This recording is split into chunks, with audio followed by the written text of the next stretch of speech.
Roxy, it's your birthday. Not for real, just for play. This is Cree Summer, and Moana Nui will be right back.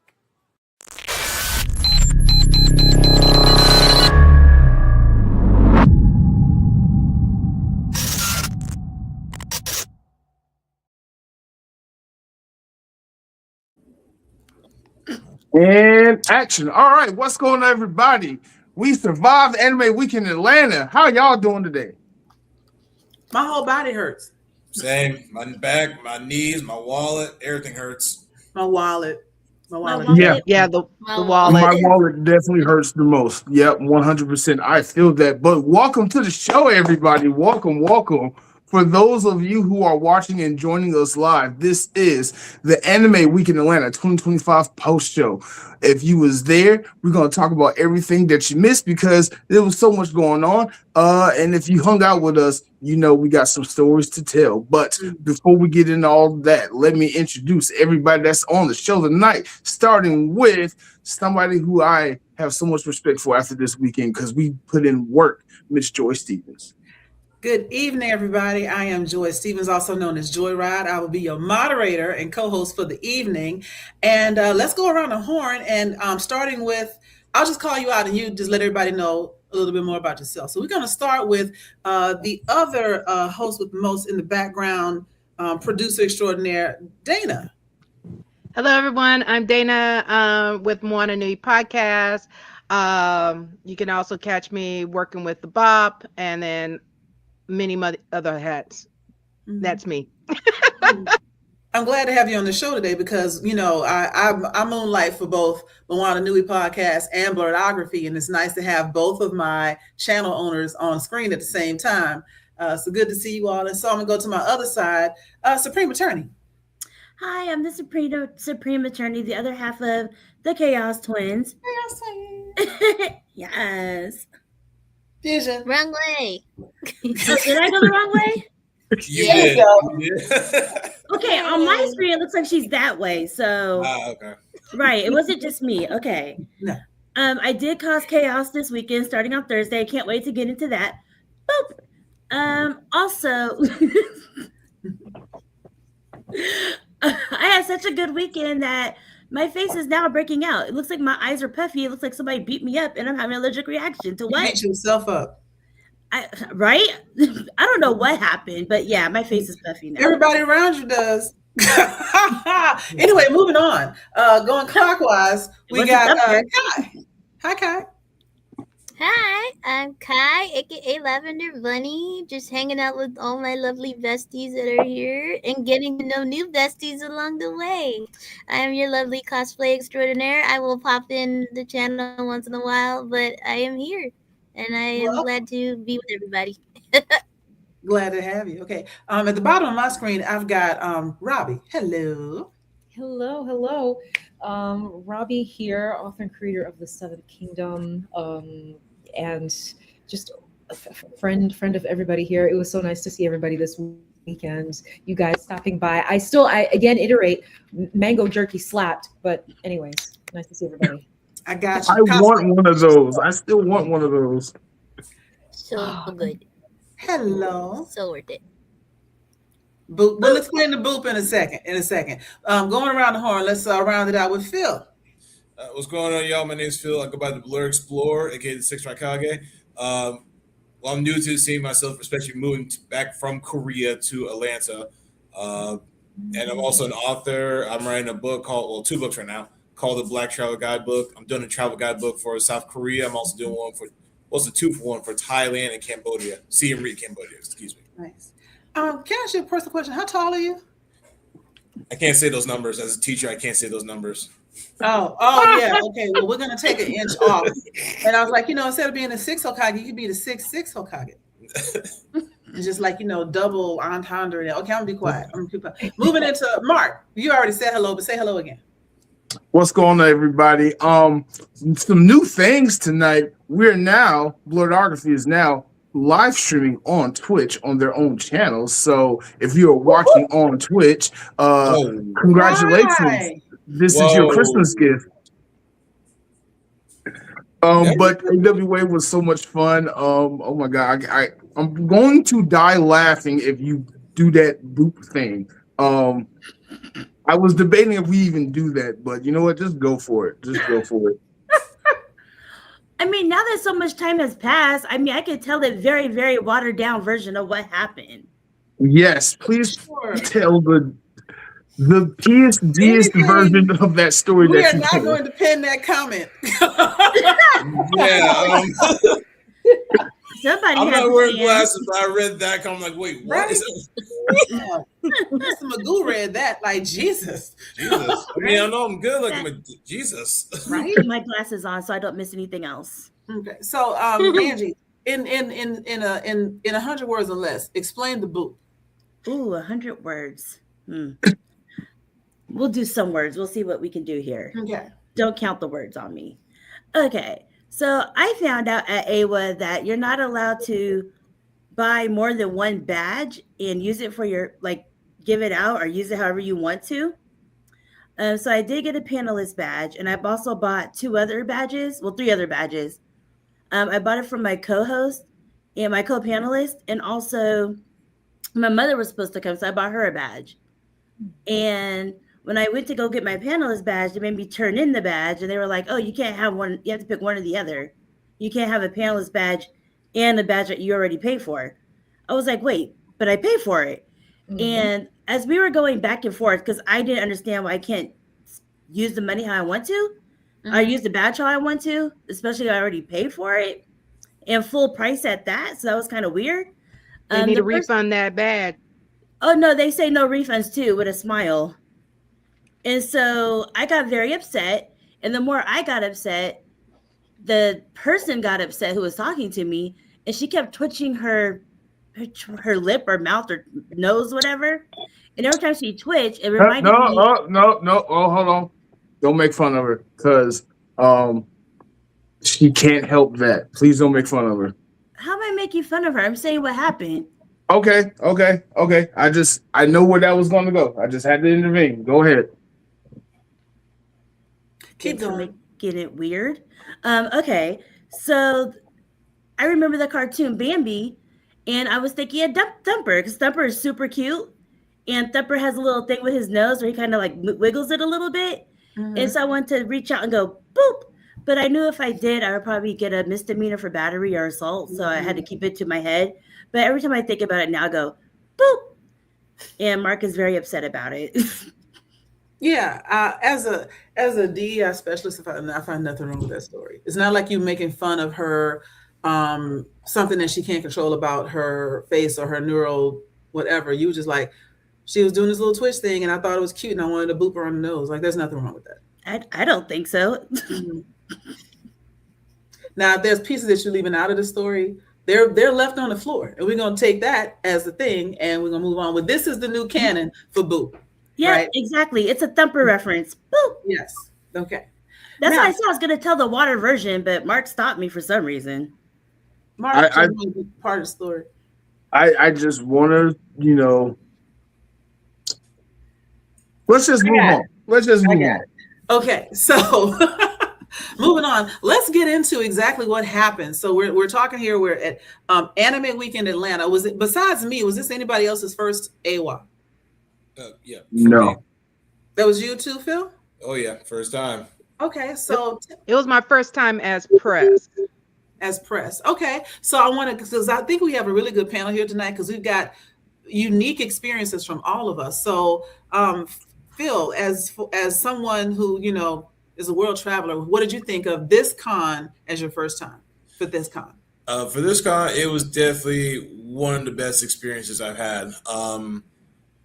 I've heard about AWA as well as Moana, because Atlanta has some of the biggest cons in the U.S. So I knew about it, but I never had a chance to go because being a broke college kid, sometimes you can't really afford it, right?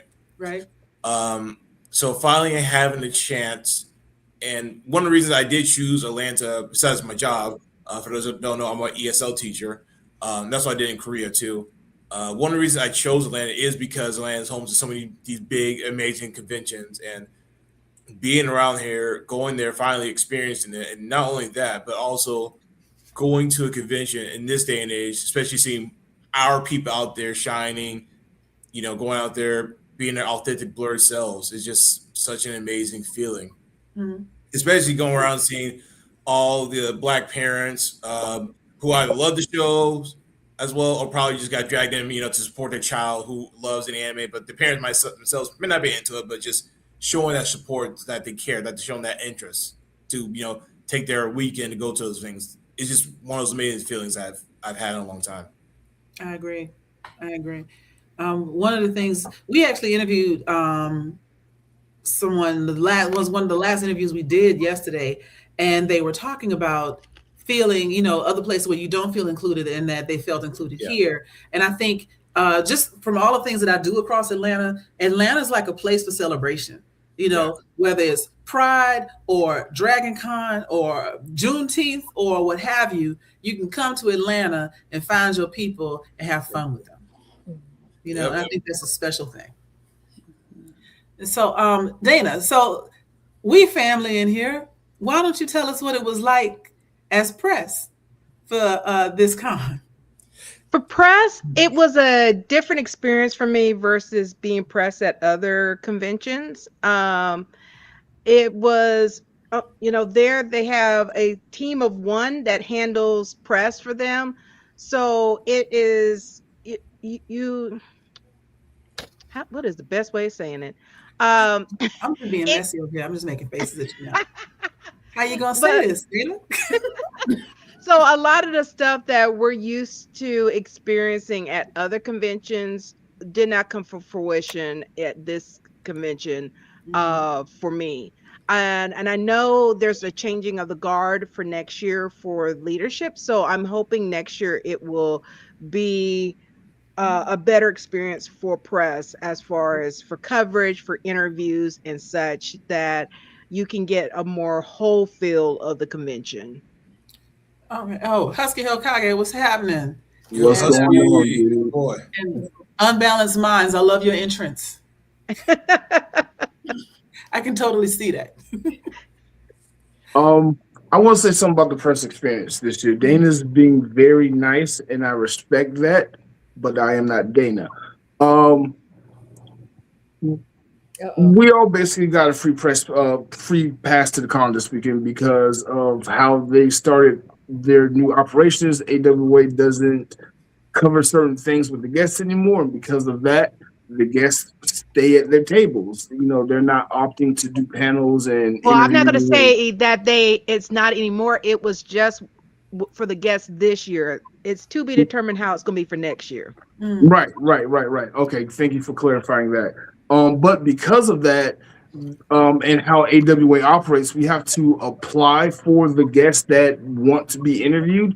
There are only like 8 guests, and I applied for like all 8 guests and didn't get approved for any of them. So I was what else to do? And the 8 guests are the 8 big guests. They have smaller guests and stuff that they had that were like idols and things like that, but 8 big guests that you will know who they are, basically.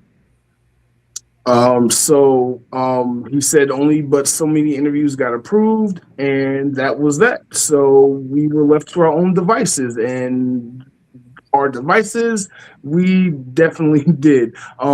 Not to say we didn't get any content, because we definitely got a buttload of content, because that opened up the floor for Blerdography and Moana Nui to interview the cosplayers, to interview the con attendees, to interview the vendors, and we have a ton of great footage that I cannot wait to share and show you all. The big one to me in my mind that sticks out is Joy's interview with the Congresswoman after Hotep's panel, and that was unexpected and unplanned. Like, I love moments like that where you just meet someone at the con space and there's such a connection, or because of the conversation that we were having, and we were having a really good conversation about AI and the gig economy, it just opened up an opportunity. So we did an interview with the Congresswoman.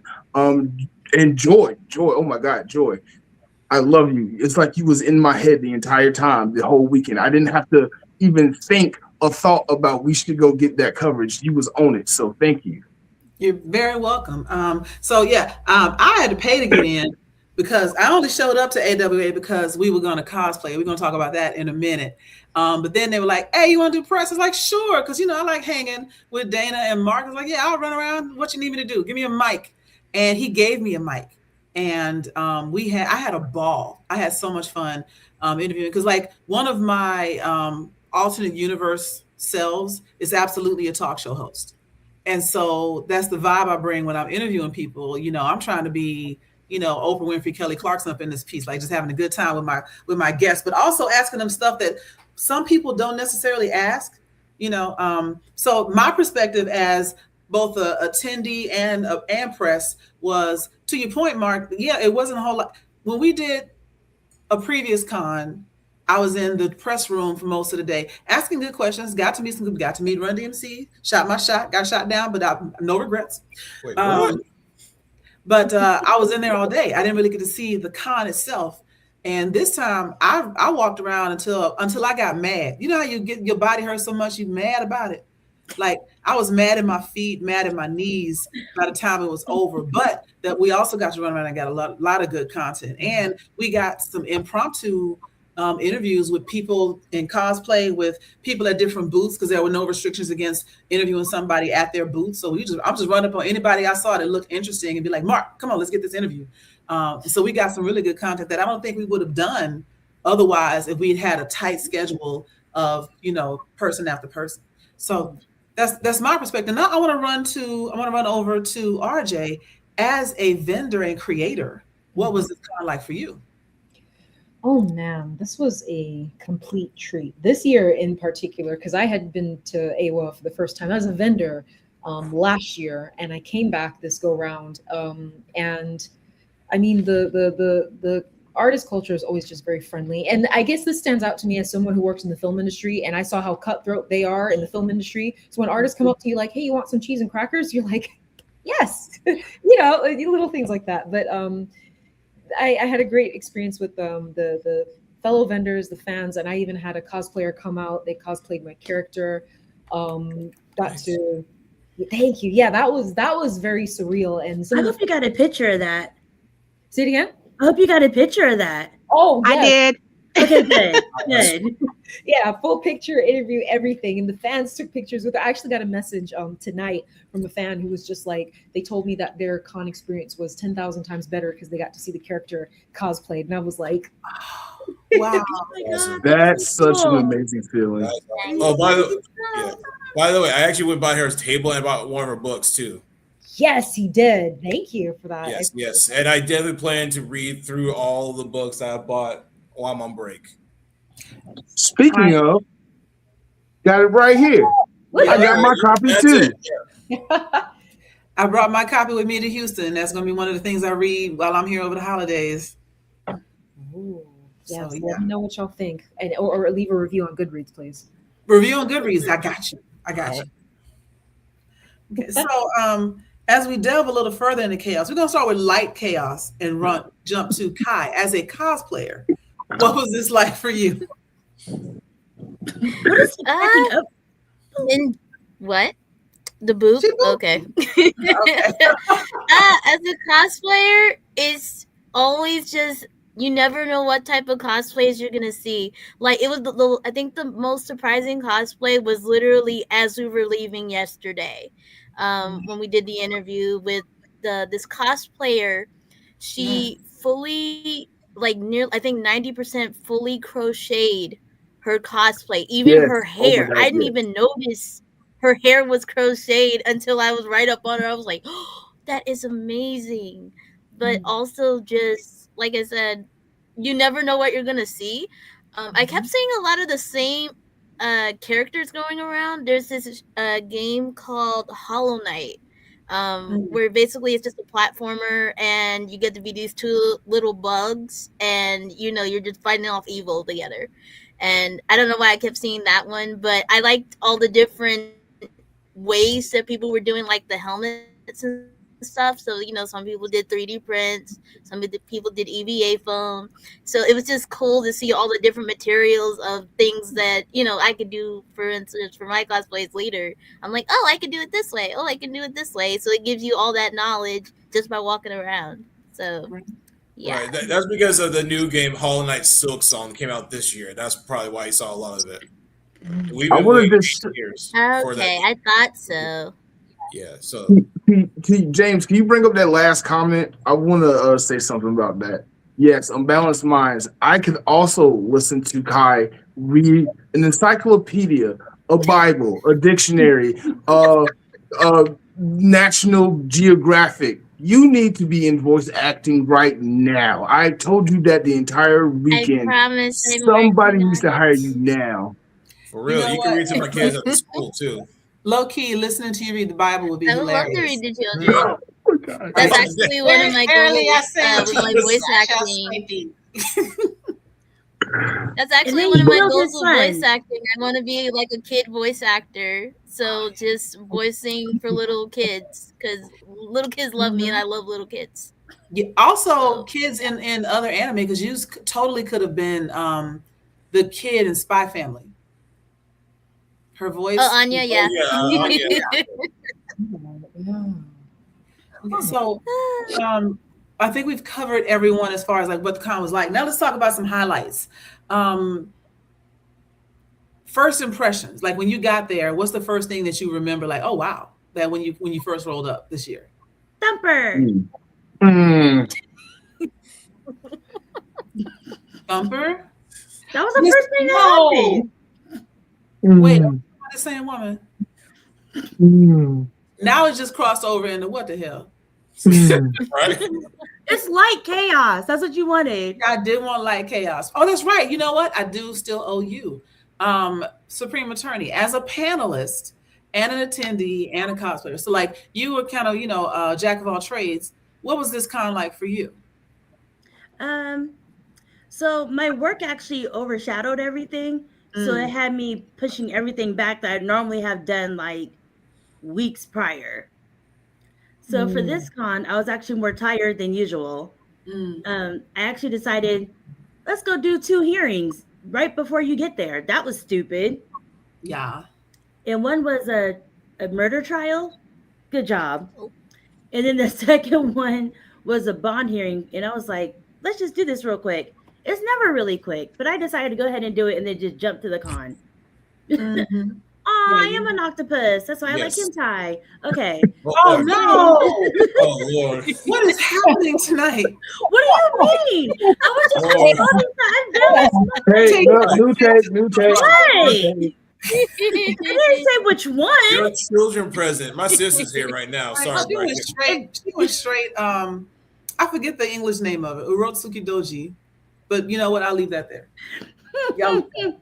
It was my first time doing a group cosplay and I loved it. I wish I could do it every single con because having you guys around, I feel like we got closer just walking around, getting to know each other. I don't care what you meant. I took it how I wanted to. And I had a great time. Yeah. At least he was honest. But okay, going back to the Saja Boys group cosplay y'all did, Chef's Kiss. Y'all like when y'all did it, y'all literally was like in sync at AWA. Pun intended. Because like y'all kept getting stopped for pictures. Everybody loved it. Everybody instantly got who y'all were. And yes, there you go, Saja Boys. Nice. But the moment y'all had, and I told y'all I was honest about it, but the moment y'all had at the Black Geek shoot, when y'all were fashionably late to my photo shoot of all things, but it just worked out perfectly. So, and we're gonna talk about that later too. We were on Demon Time. You're welcome. You was on CP time. Be honest. Demon Time. Demon Time comes late. You're welcome. We were on Demon Time for sure. But it's so much work went into Demon Time. That went into this cosplay this weekend because I mean I think we've all done some level of cosplay before. I'm a little bit more professional at it than some of the rest of us. They might do a little bit more closet side, but the good thing about the Saja Boys as their daytime persona is it's pretty simple. You get some jeans, some sneakers, and a shirt and whatnot, and then because it was so popular, you could find those items on Amazon. I need the Abby shirt. I need the romance wig, so on and so forth. But then the evening stuff got real. And so big shout out to Khy because she was in that room doing cutouts and iron-ons to get the metallic looking. Yeah, most of this was Khy. You know, and if you check out the detail, like if you look at Genu at the bottom of his robe, you see the patterns at the bottom of the robe. She did that for everybody, and everybody set up, right? The hats we got off the internet, so you know that is what it is. But the rest of it was great. And I also want to give a shout out to Mystery, which was also the Supreme Attorney, for being in character to the point that it was annoying. Because she was like, I can't see. Move the wig so you can see. She goes, you can't see Mystery's face. You are Angela. No, I am Mystery. Exactly. Mystery Saja. She was Mystery Saja. She was walking around like this, just holding on to somebody in front of her because she couldn't see. She was determined. Only time I moved it is when I met AJ Beckles. I was like, wait, I need everybody to know this is me. Right. Yeah, she committed. She committed to the role for sure. I even walked into security and she was very upset with me. Rethink that one. You don't want to get put out. It doesn't look good for a lawyer to be detained. I guarantee I'll get out of it. But to Marc's point, like he was waiting on us and he called for us, and everybody quickly shamed Marc in person for not having watched K-pop Demon Hunters yet. I'm gonna watch it after the show tonight. Okay. You say you're gonna watch it today. You know, I just haven't seen the movie either. So. But he called us the Soldier Boys first. And I think it wasn't until he realized that there was an Abby in the show, similar to the Felix effect for Stray Kids or Sonatop for ATs. You know, he was like, Abby, so what is this movie again? What do I need? What is this? What do I need? Right. They got for Abby because everybody was like, wait, what is this? Okay, so all of y'all that say y'all haven't seen the movie, you're missing out. If you're a fan of animated movies, like it's not anime, it's more just on the cartoon side. But if you're a fan of animated movies, it's the same people that did Into the Spider-Verse, so the animation is on point. If you like good music, and I'm not even trying to get into the whole K-pop versus R&B thing. It's good music. It's not a musical, but it's good music. Great story, especially if you have younger people, and I'm talking younger as like 30 and under in your life, or if you're one of those people in that age range. There's really good messages about learning to live with all of yourself. And I just thought that was the best thing about the movie, which is one of the reasons I agreed when I got a group chat on Facebook from Khy and Angela, like, hey, you want to be romance? I was like, what? I'm in. And then we texted about this all day, every day for like the last 2 months. And the other part so here's where I started looking at them silly. Because the other part was we were supposed to do the choreography. And almost every roomie or Saja boys that you see that's doing the cosplay, they got the routines down. We did not practice any of the routines ever. I told y'all I got arms. I don't have you on legs. I got you on arms though. Right. I had 16 counts, and that was all you're gonna get from me. 16 counts and swag. Yeah, the Saja boys are the villains in K-pop Demon Hunters, and that's who we were. But what's funny is one of the other guys that was in line, we were like trying to get some food, and people were walking up to us, and he's like, "Oh, Soldier Boy," and we were like, "No, Saja Boy." They were like, "Wouldn't it be funny though if we did the Soldier Boy as Saja Boys?" So we went up to Blerd over. Too late. Did you do it? Yeah. We did it immediately. Oh, nice. We immediately went inside and did it. There's a video of that'll probably be out sometime soon. I can't remember who recorded it, but somebody's got it. I think it's on my phone. I didn't put it in the group chat. I don't know. I didn't see it. Oh, sorry. Yeah. Get them downloads going. But yeah, it was the Saja Boy Superman, exactly. And we had such a good time. People we ran into a lot of roomies that tried to kill us, which was they were supposed to. But again, like somebody was like, y'all should go dance with Rumi. I was like, we should not, because you see how she's got elegance and grace. I know she had flow and everything. I'm just sitting here like, not going over there. No, so then after me, Jinyu, and Baby, we went to a party, and as soon as we walked in our demon wear, they started playing Idol. We were like, no. we cannot do that dance. I am You're like, sorry, but we will "No." entertain you, but we will not be doing that dance. Way Not too at much all. choreography, way too much jumping. Absolutely not. But we are here. Mm-hmm. So if you've seen the movie, not only was it the choreography in the movie, but this part we got right. The slow motion walk. Not me.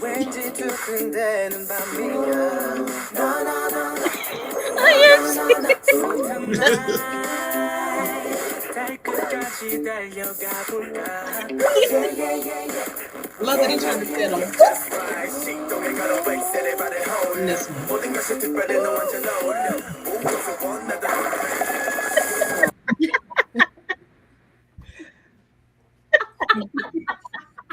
Joy, you look like you was feeling yourself, like in the Right. video. Like you believed you was in the band. I'm going to embody my character. I'm also an actress, so I'm gonna give it to you, right? And did. Right? I gotta ask, how long did it take for y'all to practice that? About 7. It was 4 There takes. will be a blooper reel at some to point. try to Okay. record. Before Yeah, that, one. so what y'all gotta understand is I used to choreograph for step teams and stuff for my sorority and everything. So I'm used to people that know how to dance, that can take direction. I'll be like, okay, step ball change, 5, 6, 7, 8, pivot, go and 1, ba and ba, ba, ba. I'm over here. I'm like, okay, 5, 6, 7, 8. You're up. What the hell? Okay, start over. 5, 6. Why are you going? Okay, start over. Okay, stop. Everybody stop. Everybody stop. We gonna stop. Don't move your legs. Don't move. Just, you know what? Stand still. Just everybody stand still. Bring this shoulder up. The other shoulder. Now put this. Lord, that was me. I was so in my soul irritated. Because Somebody wants to see the bloopers. Oh, we will post the bloopers because yes, I love laughing at myself. I'm just like, because that I was know I'm hilarious. not in my head. Yeah. I just uploaded the long one to the share folder and the Soldier Okay. Boy too. So it's there. Okay. But it was too Okay. long to put in the group chat. There we'll do some clips from like behind the scenes so you can see how ridiculous it all was. There's a whole lot of stop. Everybody listen. Stop. No, don't. And you know, it was just this. This is it. You're all I can think of. That's it, right? We're seeing. I got the shoulder. But then I got too close to Jinyu and he was messing me up. No, Jenny is the leader of Soldier Boys, but the guy that we had playing Jinu, who looked good in the slow motion walk, but he can't dance. Oh, just like me. Awesome. Period. Like, I mean, I will say, in my defense, I did get fired from drums in band camp. Oh, okay. Makes sense. Because they said, wow, you're the first person of color that I've ever met that can't keep a beat. And I was like, Not of color. drums is literally keeping the beat. yeah. Right? And they were like, you are messing everybody up. I was like, but isn't it fun? Apparently it was not fun. And I got demoted. Your level of audacity astounds me. You were just, I love how you be like, yeah, I did that. You're welcome. I was like, wow. And you are.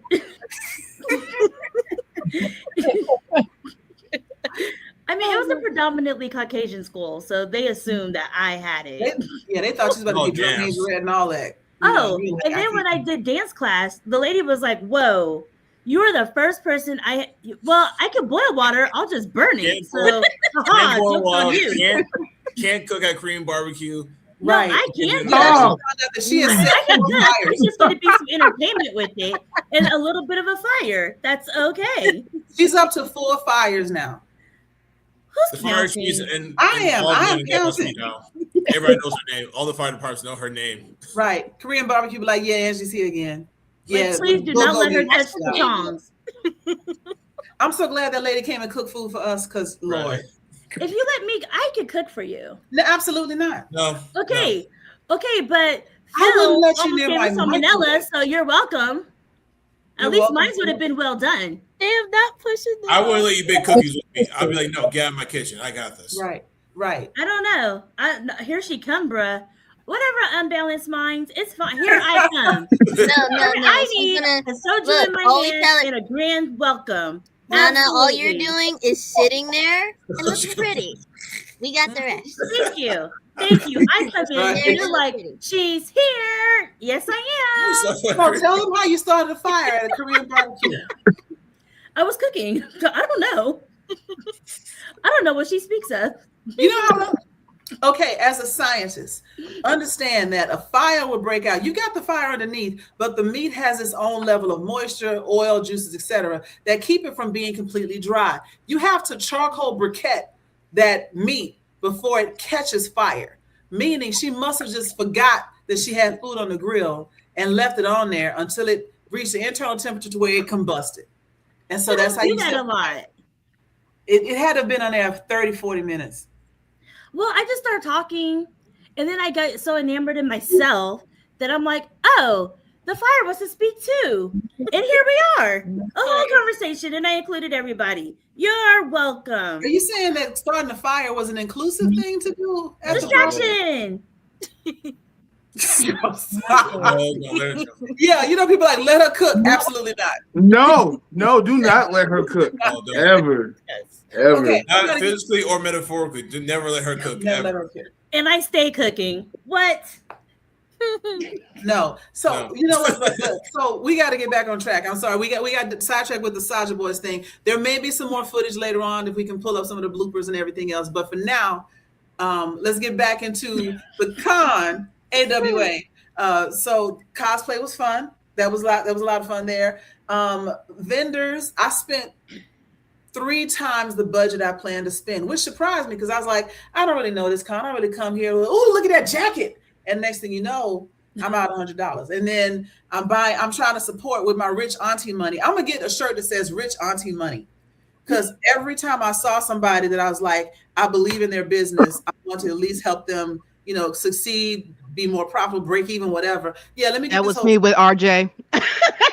Yeah, 100%. I even told RJ, I was like, I think I donated to your Kickstarter, but I can't find evidence of that. So let me just get this while I'm standing. So let's talk about adult money at AWA for a hot second. Because I think all of us had a budget and we blew that budget and was just like, let's just roll with it. That interview we did at that candy booth, I was gonna spend all my adult money right there, and like all my Korean barbecue money, all my gas money for the week. I was just gonna waste it right there. That bag didn't make it 24 hours in my presence once I bought them turtles. Oh, You had a pound of fudge in a day? I'm not surprised. No, I shared it with people. How many? Like three people. That's a lot. So yeah, I got the rest of mine. I'm in Houston now, coming home for Christmas, and I brought the rest of mine in a Ziploc bag in my purse, trying to get it through security, which worked. But I would consider myself a chocolate connoisseur. Like I know what I'm talking about, and their chocolate and their confections are really good. This is the same. If you remember, it's California Coastal Creations, I think. But they were there at Dragon Con and they had like the Black Panther fudge, the Spider-Man fudge, and some other stuff. But I'd had their fudge before, which is good. It's mostly, you know, interesting food colorings and stuff. And they use natural coloring. They don't put like, you know, red dye 40 in it. But their toffee, their almond bark, and these turtles, the pecans taste different. I don't know what they did. I don't know what kind of magic and crack they put in these, but they're beautiful. Like they taste better than fresh pecans, and I don't even know how that's possible. But I will be going back. I will be ordering online. I will be wasting more of my money with them. It was great. It's not a waste. It's an investment in yourself. I will find the name of the company, and I'll drop a link in the chat in a second. But so budget. How did everybody else do it when it came to, especially if you were not presenting? How did the rest of you? I did good. I had my budget, and I spent to get my selfie and autograph with the voice actor of Mira. Got that, and then I spent the rest of my budget at RJ's booth. Because I went there and I was like, Okay, so what about this? What about that? I was like, I want this. Yeah, I want that. Yeah, I want Buy her that. book now. Buy her book now. Look, Dana came over to my booth and was just pointing at things, and I was having to like run through my bags, like, okay, this. Great, yay! No, that was it was great. I had some fans who actually brought people back to my table. I had a couple who were like, they would pass by and be like, no, this is the table I told you about. Get something now. Like the peer pressure was like intense. I did send somebody to your booth to get their manga autographed by you, because I So did did I. a giveaway at my panel if they knew why Shao Tucker was not going to jail, and I gave away the manga book because I really like your idea. I heard. Thank you. And I even had my book signing stamp, so people got the special stamp too. So they got the. Oh, nice. That's what's up. Oh, my budget was gift cards, but in my defense, apparently, unless they have a swiper, the gift card thing doesn't work. So I had to go into other means. So my budget, I don't know what happened to it. It was gone. I did way too much. Yeah. For me, let's just say until payday hits, I'm eating saltwater soup and sugar water for dessert. Like, I am broke. I did set a budget. I budgeted my money for the next few days and thinking, okay, before con, I'm thinking, okay, most I'll probably spend $50 to $100. I went over that. and also a lot of times I don't regret it because when I go both Dragon Con, I also went DreamHack, and here as well, my big thing is try to support as many Black vendors as I can. So honestly, I met him at Dragon Con. I believe I think it was at DreamHack or Dragon Con. So I never got that book. I got a bunch. Also Robbie's book too. Definitely a great purchase. I'm glad I did. I bought this card game too. I think it was called Weeb Mania. And let's see, I got like That actually seems interesting. I don't think I saw that one. Yeah, it was on the I want to say it was on the left side of the vendor hall, like towards the wall. So I did have fun on the left side of the vendor hall for other reasons. Right. It was all the way back over there. But yeah, I definitely went over there. And yeah, but I get it. I'm just glad I still was able to support all the creators that I could too. Yeah. For me, I didn't really have a budget. I mainly had goals, like, because I knew like the spots I really wanted to see first, which was definitely meeting AJ, voice of Okarun, because I've been wanting to see him for like the past 4 years, and it just seems like every time he came to a con, I was always busy at that con, and I never got the time to sit down and do him. So I was like, he was the first thing I was meeting up to. So then I went to see him, and then I just so happened to be a year where my husband's favorite anime, Chainsaw Man, his voice actor came, so I went to see him, and then literally after that, it was a bad time because I got paid that day, so I was like, go spend whatever. I mean, as long as the card clears, you didn't ruin your budget. Exactly. So. Yo, Hotep, Black Lion and Cubs. Yeah, that series is interesting to me. So what they've done, and they were offering this if you bought the Weeb Mania. Okay, there we go. It's like a card. I'll say somewhat some of the Cards Against Humanity type of thing. Okay. That's what I feel like. That does seem fun. Yeah, we're gonna play. Oh yes, and of course, Rob, I got your book right here. Is it upside down? Yeah, it is. Is that it? Oh, there you go. Yeah, I got her book. I found one book. Another brother made this called Age of Embers. I bought. I've heard of that. Yes, this one. So I got the original version, and I also got the manga, I believe. Let's see, another comic book I got from a Black artist. Nice. Let's see. I wanted that one too, but I had to get my cousin something for Christmas, so not my cousin, my nephew, so I got him this. I got that too, that keychain. Yeah. Oh my god, me too. I spent all my money with RJ, Oh My Senpai, Hotep, and 18 plus. Now there are some non-white folk I will buy from, and this one I knew I had to buy immediately. This poster right here. So Sora. Thing, but this one, if you don't know, is from the Game Boy era game called Kingdom Hearts Chain of Memory. So it's like a That's the one Kingdom Hearts game I played. Yep. right. Yeah, so it's like a theme of Smash Bros. Too. I'm like, when I saw that, I'm like, yes. Oh, and there's one more. Hold on.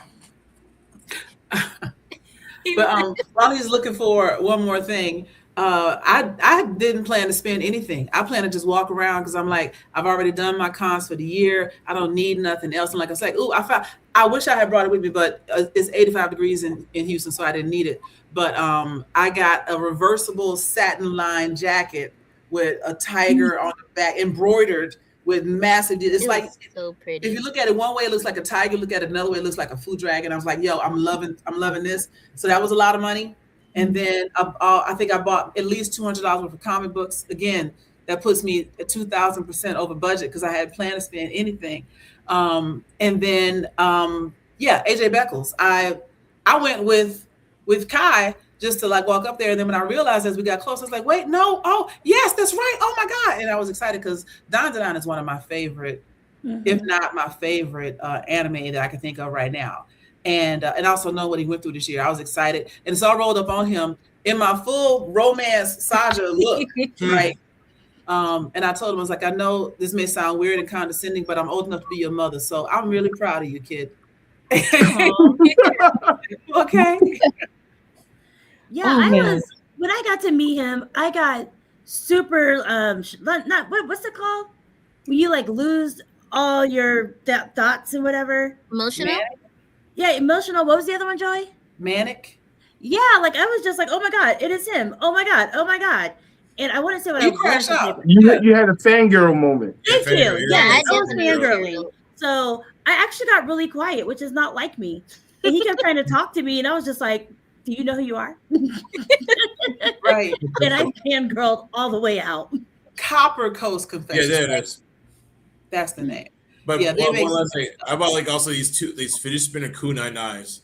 Like I saw those. I almost bought them, but I didn't want to put my own eye out because I would. No, like okay, so I bought one on Saturday. I think it's in red, and then I went back Sunday. Like, you know what? Let me get another one. Heck, I should have bought more if I could. And yes, I'm gonna be using this a lot. Can't bring the school with me, but I will definitely use this a lot. I am so mad because the Wii Mania card game is probably way more than if I would have just found it in the vendor hall. Right. I paid. I think it was for sale. I paid $25 for it. Yeah. So, man, like I said, we can always play together. So, when y'all want to get together, let me know. I got the cards, drinks. Oh, for sure. It's too late. I already made that purchase. Oh, there we go. Wow. What? You're still manic. Like, you still doing That's why I was like, what's that card look like? Got it. It matched up and it will be on its way. Okay. Oh, speaking of Dan, I'm like really sad because I didn't get to speak to AJ Beckles at all. But on a side note, did you ever watch Ghost Stories? Yes. Yeah. Yes. I watched that recently and I saw so many similarities between that and Dan. I was like, oh, this is interesting. Yeah. Yeah, you're right. Dana, we got a question about the background. You want to tell them about it and then maybe slide us to the side? Okay. The background we have behind us, I'm trying to see if there's a way for me to do it without making me. Okay, there it is. It was done by a creator in Hawaii. Moana, our founder of our show, because of the Voyager aspects of both for Africa, Hawaii, and the Caribbean islands and such. We wanted a piece that represented how we're all connected but still separated. And so he drew this for us. So the right representing Africa, have Wakanda and different African nations outlooks. The center is the Polynesian Hawaiian right there.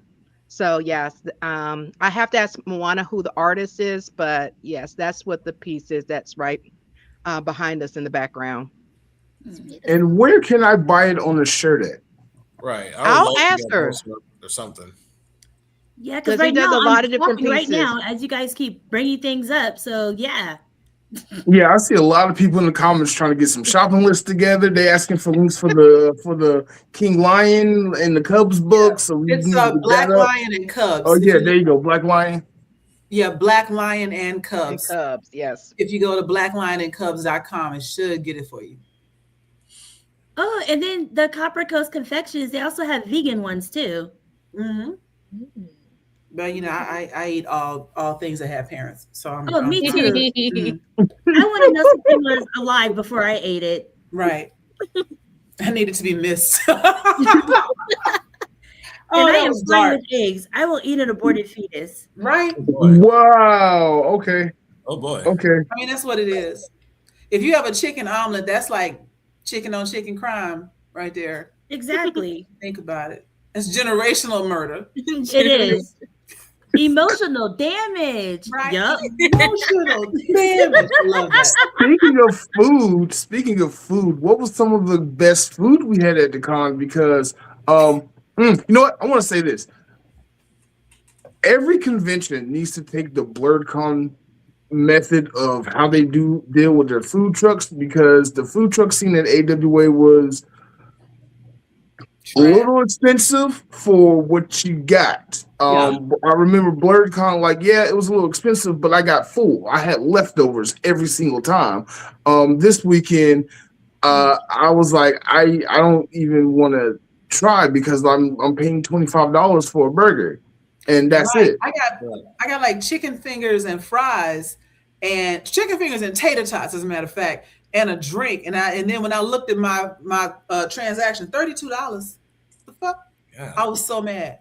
No, same, because I thought it was $23 for both me and Lavender Bunny. It was $23 each. I was like, Yeah. Yeah, that's when I started eating before I showed up, and I started bringing snacks like that mango jerky. Mm-hmm. Right. see, like the night before, me and Lavender Bunny went to Food Terminal because we had a friend that wasn't staying. So she just picked us up and we ate off site because it was cheaper. Mm-hmm. But then I will say the restaurant at the hotel wasn't that bad. I didn't get to go to it. Is that enough? Oh, No, that's no, real quick. what happened? What happened, Mark? What's wrong? Those wings was $50. Wait, Oh, What? Because you ordered the most wings that you could get and thought it was going to be the same price for 6. She could have said, "Hey, this is $50. You sure you want the big piece? Because otherwise, I would have just not shared the wings. I have a thing about wings. I usually don't share them, but I was enjoying myself, so I was like, everybody needs to eat and get full. 50 wings. Did I hear that right? No. It was No. 18 wings. It was the 18-piece wings that cost $50. And the French fries. I knew the French fries cost $18. I knew they were truffle fries. I knew that. Wait, That it wasn't was the 18 issue. plus 50? Yeah. Yes. That's messed up, bro. Right. There. I can never. That's too much money. You have Yeah. real Adult money. money. They should have gave you Adult some. money. It should have been infused with weed or something for that price. Right? Seriously. If they had been, laced wings, I could understand. If they were laced, it would have been a great night. It would have been. No. It was a great night. It was definitely a great night. I don't know if we're going to talk about all that, but there was a lot of. That. Let's talk about.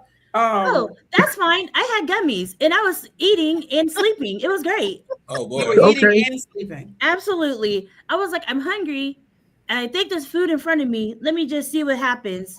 And then I went back to my room and fell asleep.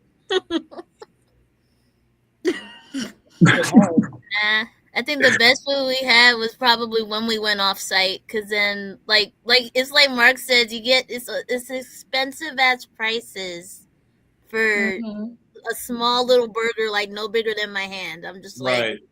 no. That's a slow. I know what you're talking about. Real quick, you're talking about that burger truck, right? Yeah, the smash burger. Yeah. So Yeah. I think okay. So for the burger and fries, the combo was $25. The burger itself was like $12. Mm. But Yeah, still, we had the combos, but still, even 23. But it was like I said, the burger just looked sad. You had the toppings on the side if you didn't want to put the toppings on, but right. I don't know. It just looked very sad for $23. Yeah, I would say Dragon Con's food trucks are way better for better Agreed. pricing, and then you've got the whole you know, you got that whole America's Mart thing going on. Not to mention the food court that's downtown. I mean, that whole setup is better, but it's also different. It's a different kind. But the food trucks they had out front, you could have kept that. You know? It seems like they were like, use your Uber Eats or go to the hotel because we're not feeding you for real. Yeah. Yeah. I did have a lot of snacks in my room though. I brought a ton of ramen. I wish I had got some of that ramen actually. Now that I think about it, you were in my room, I'm kind of surprised it was still there. I'm not gonna lie. Good point. Fair point. I learned my lesson. Indulge when I can. I mean, don't go too far. No, I know that. I don't think I went too far this time. I think y'all did because what Friday I'm dragging Joy. I'm not gonna be there till insert time and then add 3 hours. And then Saturday I ain't gonna make it. I don't know what I'm doing. I'm sorry. I didn't go to bed till 4. I mean 5. I mean 6. I mean 7. Right. Every time you asked him, it changed. Every hours. And that was the excuse for everything all day. I didn't go to bed till 4:30. What you looking at me for? I didn't go to bed till 6. Right. Look, you know how it is. I didn't even get to sleep till 7, bruh. You knew what you was doing. Mind you, all of us are doing the same thing at the same time. No. I understand that me and Khy just had to go upstairs to the hotel, but that was your choice for obvious reasons. And then it would have taken you 2-3 hours to get home. So, the old lady went home and was back the next day. Matter of fact, I just started messing around in the house. I was like, they ain't up. There's no point in me being up there before 10 a.m. because ain't nobody awake. I'm going to stay in the house and do laundry. All right. 7:30, it took a minute to actually wake up for real. Let me explain. So here we go. You went to bed at after we shot Khy's panel, it was 3 a.m., right? I went upstairs, got my stuff, went downstairs, waited on my ride. My ride was supposed to be there at 3:30. She didn't get there till 4:30. That's a different story.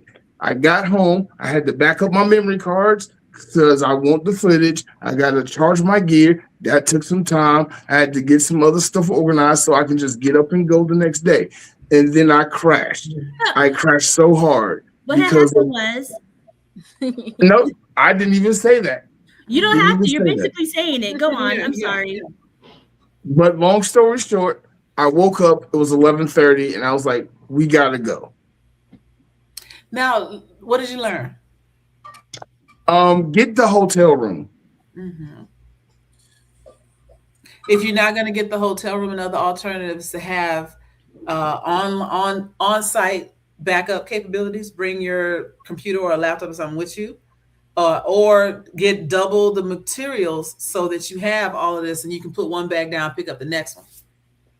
Yes, in the perfect world, that would have been amazing, but it was you're gonna not do perfect. it for next time. Yeah, next time. But next time I'll be at Blerdkast, so I won't have to worry about it because that's in a whole nother space. You will have to worry about it because if you're interested in sponsoring. Right, for real. You want to sponsor a broke teacher? Please help me out. Well, you already have channel membership still available for $2. You can help me get the Blerdkast for $2 a month. Become a channel member. Subscribe and become a channel member for $2 a month. The low, right? Support Black businesses.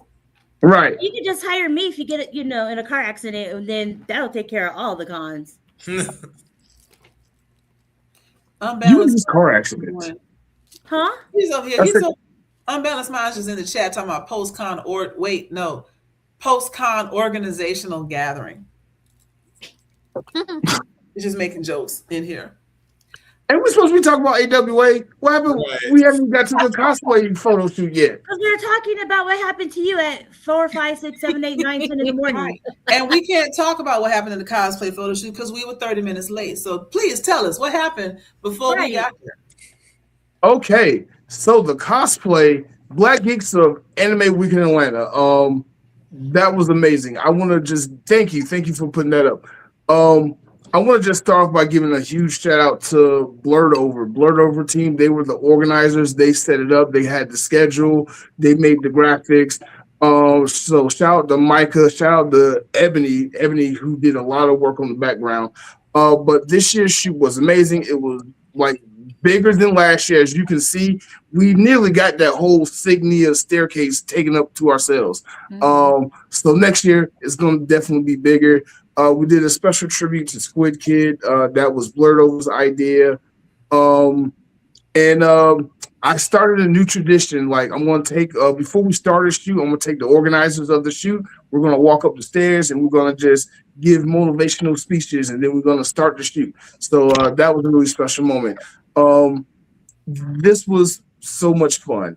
David Samoa from Black Geeks of Dragon Con came out, who was the person who gave me the idea to take all the Black nerd shoots that happened at all the different cons in Atlanta and put them under Black Geeks of this insert con here title.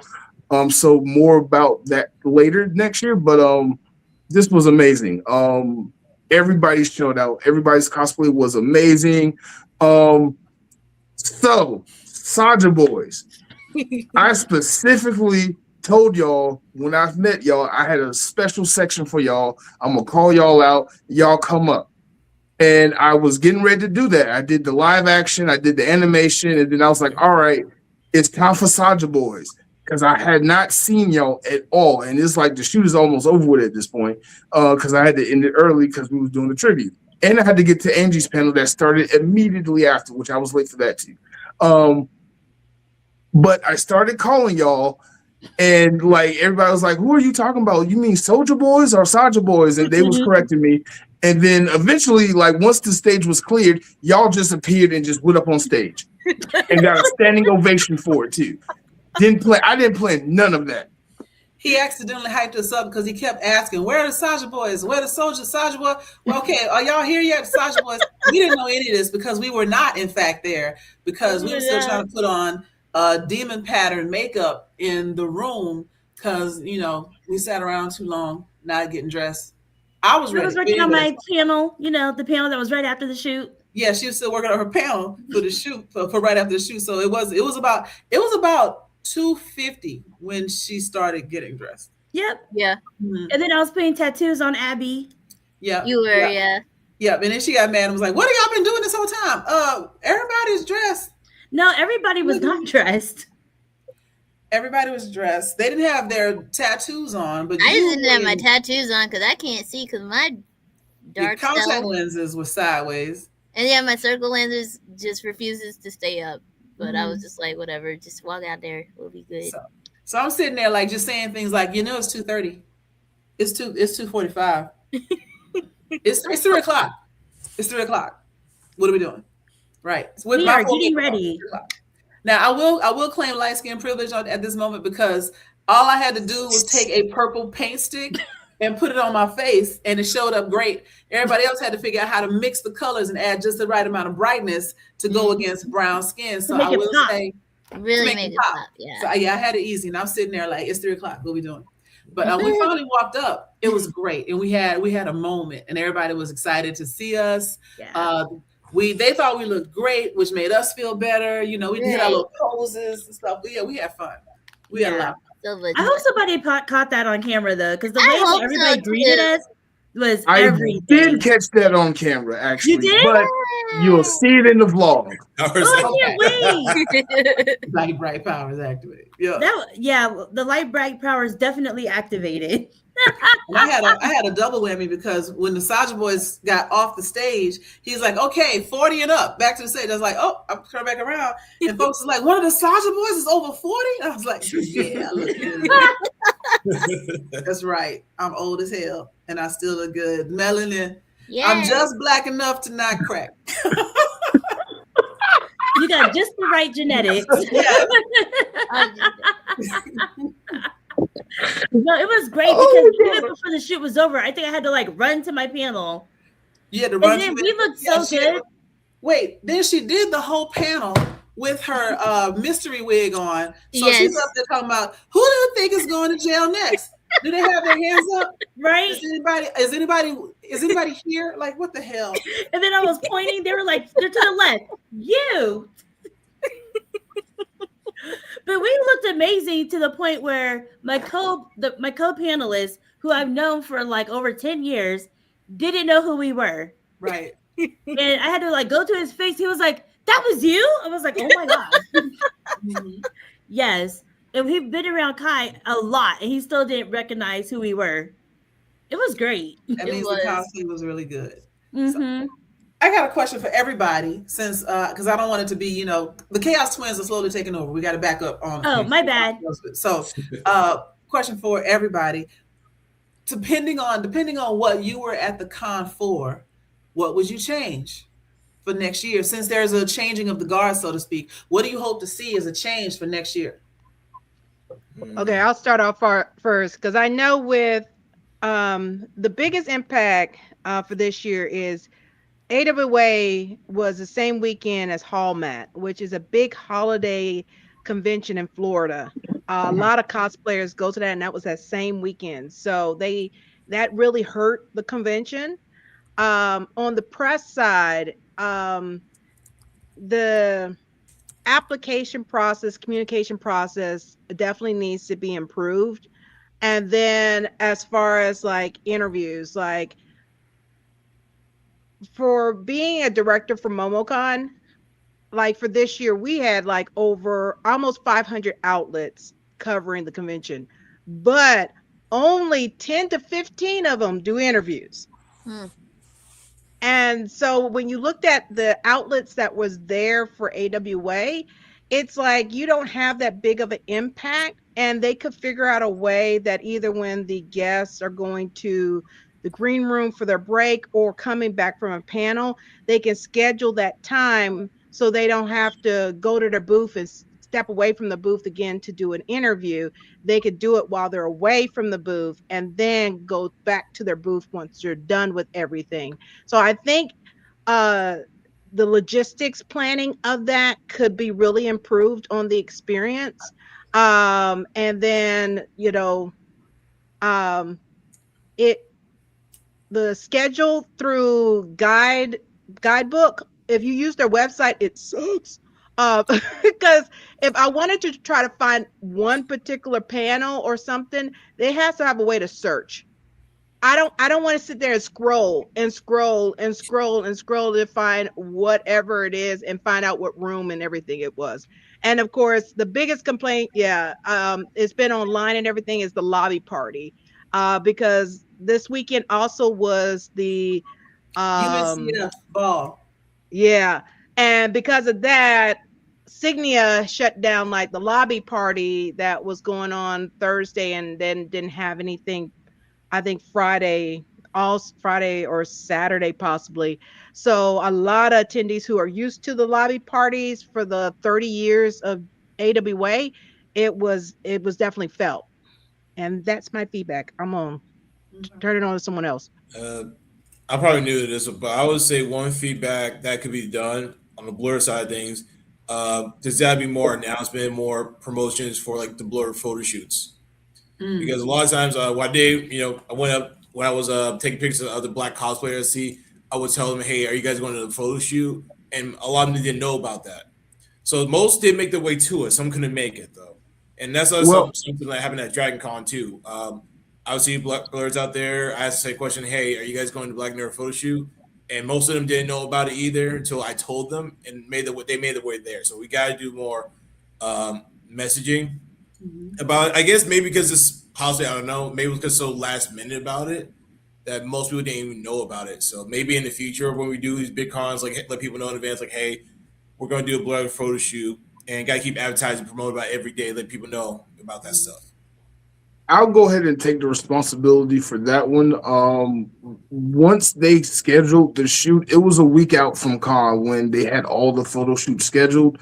So Blerd Over and myself were scrambling to create any type of promotional materials. And all of y'all follow me. Y'all know I quickly announced that shoot and kept promoting it as much as I can. But you're right. Like, there were people who showed up to the con who were looking for the photo shoot in the app. Guidebook is such a terrible con app. They couldn't find it. The location is kind of weird and obscure because it's like on the second level of the con, but the first level of the hotel.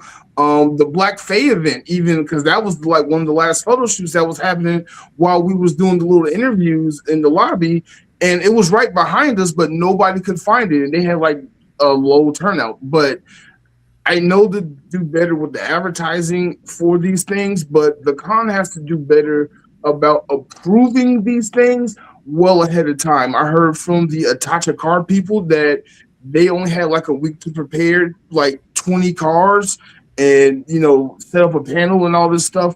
I heard from other panelists that they didn't get approved until a week out and had to scramble and find their own guest and X, Y, and Z and a bunch of other stuff. So it was a big cluster fuck from every aspect, but I will take my ownership of that part. All right, but yeah, just heads up though. So when you do these future Blerd events, I'll do my part. Just let me know about it, and then I'll promote as much as I can. The other thing, part of it, because we, like you said, Dragon Con, that shoot was set up and in the app, and their app is better and all that kind of stuff. But so many young Black nerds, or just Black nerds in general, you just don't expect there to be anything for Black people at a con. And so even the idea of searching, what's in here says Black, you don't expect to find anything, so you don't bother to look. Right. And if you type in Black, you would get Black Geeks Dragon Con immediately, but if you don't, even though we love being in these spaces and we like that we are being included and we're accepting each other, we still feel like it might not be all for us, or it might not be for us. So I think we all could do a better job of reminding people that we out here. Like, there's going to be some Black stuff. Just search the word Black. You know what? I might suggest that to Jarvis for Dragon Con. Just everything be tagged with Black. So if you want to search for all the Black stuff, you get all the Black parties, all the Black photo shoots, so on and so forth. That would be kind of fun. They did have a tag that was blurred because I used that for my channel. I saw that. Mm-hmm. Yeah. So what I did like that though, again, you said you probably should do more tags like Black, Blerd, African American, something like that. Right. Just something, Oh, and the question we got was, will we ever start our own con? Anybody here want to start their own con? Why or why not? Okay. Marc and I have talked about this because so many people have said, I need to have a Dana, there needs to be Dana Con. But the thing, and we did an interview, me and Carnell Hawley Pictures interviewed the CEO of AWA. And one of the things was part of my questioning for people to understand is the logistics of a convention is so much.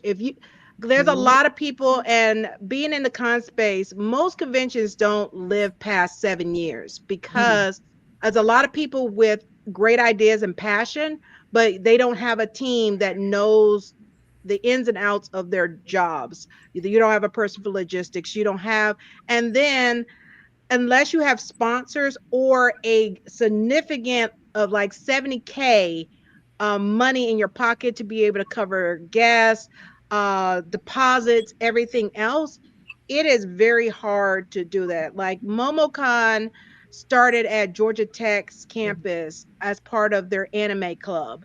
They started the convention there and it grew.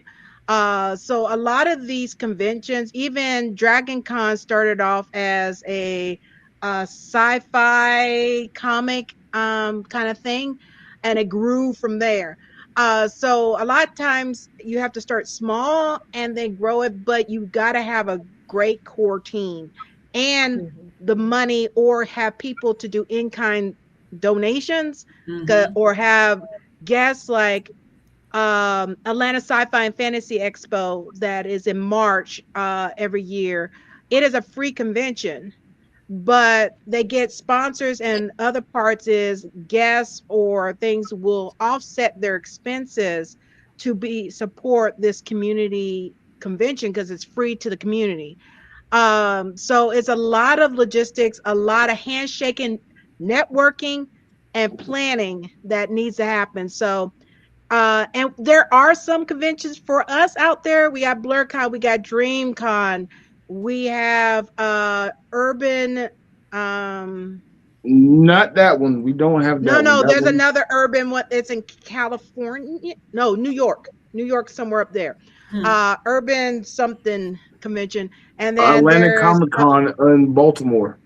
Yeah, and then there's Virtuous Con. It's a virtual con that's in February for that one too. So there's cons out there. It's just not one in every city, every state. But at the same time, a lot of these conventions are fan or volunteer run, and whoever is the con owners, they will all tell you they did this because their love for the fandom, but they are working on this all year long, along with their full-time jobs and everything else they have on their plate. So it is I'm a director, and I know how much that takes out my plate. Is a whole lot more for a CEO or owner of a convention to handle what they have to do. Yeah. I got, I, I I, got. Oh, What'd you go say, ahead. Robbie? I was gonna say I got to be part of ShowCon, not this year because it didn't come back this year, but the year before, and that was started by Bob Carter, the guy who does the voice of the character of Mortal Kombat. I remember like just how much that was his first time endeavor, and I remember just how many moving pieces that was. And he's somebody who I think is like really well connected, and he's because I think he did Dragon Ball, he was in Full Metal Alchemist, all these things. He had a lot of connections. And yet you could still see that there was like a great amount of effort, like Dana described, and a lot of logistics that like if you have one or two or three shaky people within your team, it makes things that much more strenuous for the core person who's organizing. So that, and then also just seeing like team management in general. If you're only as strong as your weakest link. And so if you have one person, like I said before, who is maybe like not as specialized or is a bit less organized or anything, that makes the whole thing topple. So it looks really glamorous, but that's a lot of stress. There's a lot of stress, I can imagine.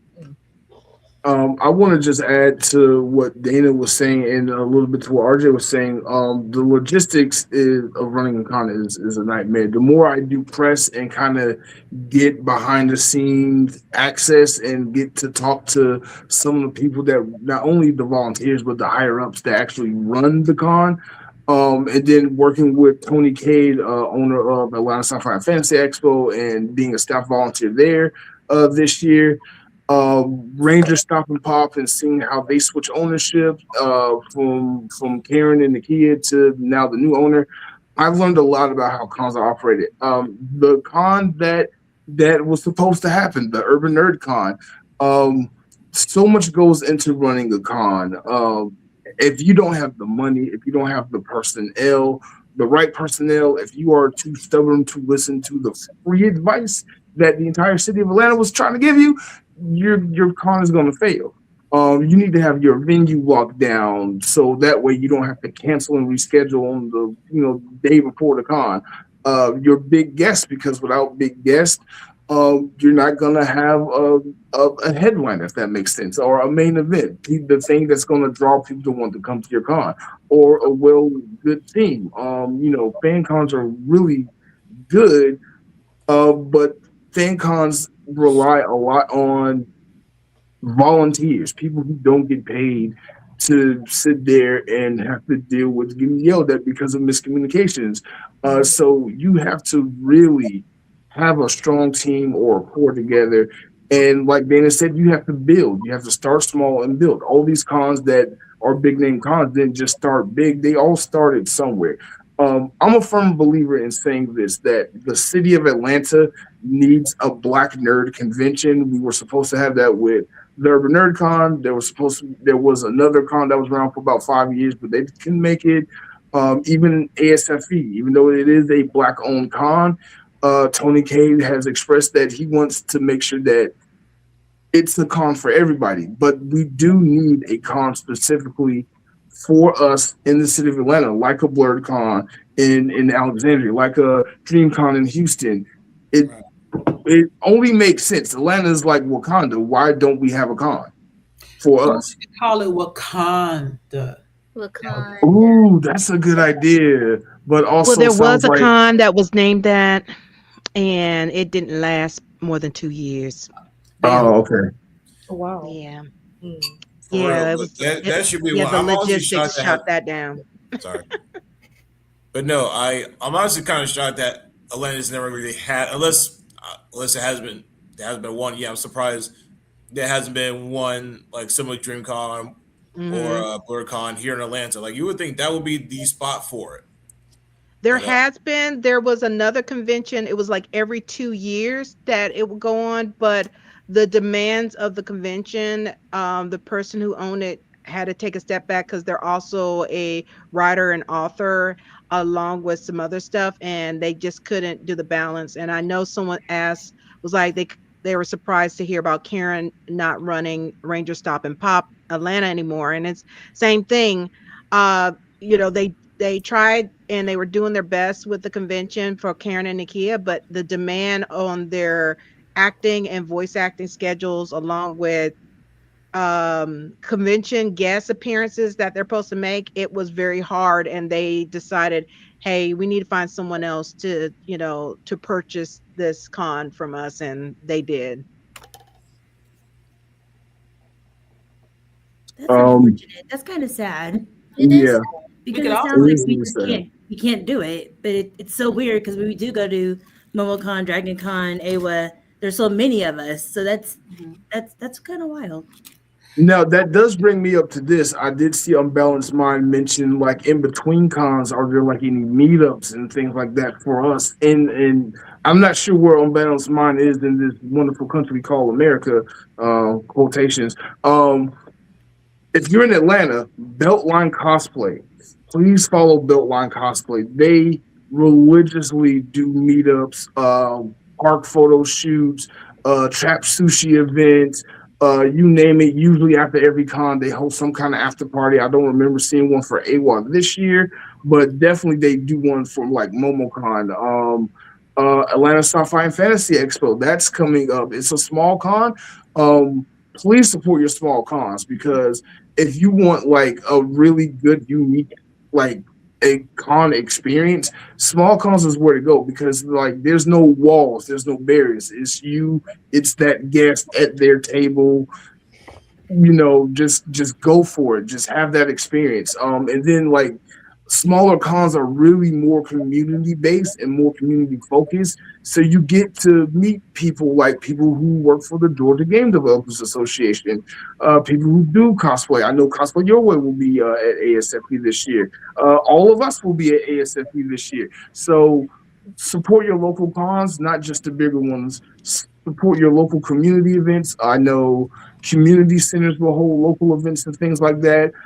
Again, bringing up Blerd over, he hosts a convention in Birmingham around after the weekend of MomoCon or something like that.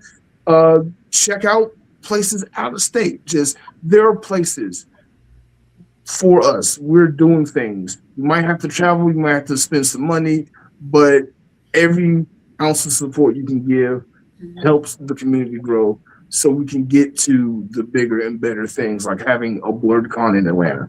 There was ATL Anime Fest this past year. It was the Oh first yeah, year that for was that. That's right. Yeah. College Collectible Showcase, right? Right. Hold on, I think I got something. And I know somebody said in the comments that they're a little skittish about a Black Con idea. Of course, Supreme Attorney will echo this. We could have a convention centered on the Black experience, like BlerdCon, DreamCon, but we cannot. I know I hear this from people who want to go to BlerdCon and stuff. We cannot keep people who is willing to pay to go, no matter who they are, to the convention. That is illegal. Yeah, that is discrimination. And BlerdCon and DreamCon don't turn away money. Like everybody is welcome to come. But you just have 80% is us at those conventions, at least. Right. Now you just mentioned ATL Anime Fest, right? By what was it called? Trap Sushi? I think that's the group who's doing that. I don't know who ran it. I know I was in it for my car.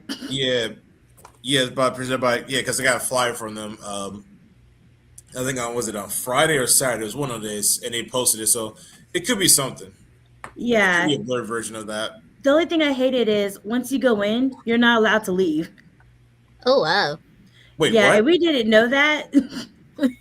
And they only had 2 food trucks, not even 1 food truck, and a Chick-fil-A pop-up. What? Yeah. And so I did absolutely sneak in food. I just pushed it through the fence from Publix, and then I went around and got it. She's a real lawyer, everybody. And haven't been arrested, everybody. You know, what we could also do is, we talk about if we did something that they would try to colonize it. Why don't we reverse colonize some of these cons that's already out here and just black them up? Like we've already got the diversity track at Dragon Con, Right. but instead of it being, absolutely inclusive, we can be inclusive and still be deterring. Let's do trap karaoke at Dragon Con, right? Oh, that would be fun. That's a good idea. And then Now- that's something we can publicize ahead of time. Hey, buy your ticket to at least Friday at Dragon Con. We're doing trap karaoke. I know and then exactly what I'm gonna say. WAP. like before. But then we can include everybody because we can have, anime themes, K-pop songs, as well as trap. Because there's some K-pop songs that straight up sound like trap music anyway. Yep. But the vibe of trap karaoke could be there, and we could be like, and that'll be the thing we do at Dragon Con. We could do more photo shoots. We don't have to have just one. Or we can get, well, we probably do have to have just one, but there's some. I'm just thinking of some things that we can do to expand on the quote unquote diversity track. Because everybody knows that's Black people. Trapioki. And- I really. Can you host that, Joy? I really want that to happen. Wow. Okay. Trapioki. I was already planning on Trapioki. submitting a couple of panels to the diversity track anyway, and so I'm going to see if I can get that done. And then if it gets approved, then I'm going to need some help with music and all that kind of stuff. But I got you. I got you. I don't trust you. No. Oh my God! If you can't hang out with Supreme Attorney, who can you hang out with? Mm. Mm. Mm. Mm. I want to dress up Joy, like that speaking meme. of reverse colonizing cons, I'm going to bring up MomoCon because MomoCon technically is the unofficial Black con in Atlanta. If Yeah. you've gone to MomoCon the last couple of years, we have been taking over MomoCon. Respectfully. When I went, I thought it was Black. That's all I saw up in there. Really? I'm still offended they didn't approve my panel, but that's okay. Mm-hmm. And it's interesting because Black people just move differently.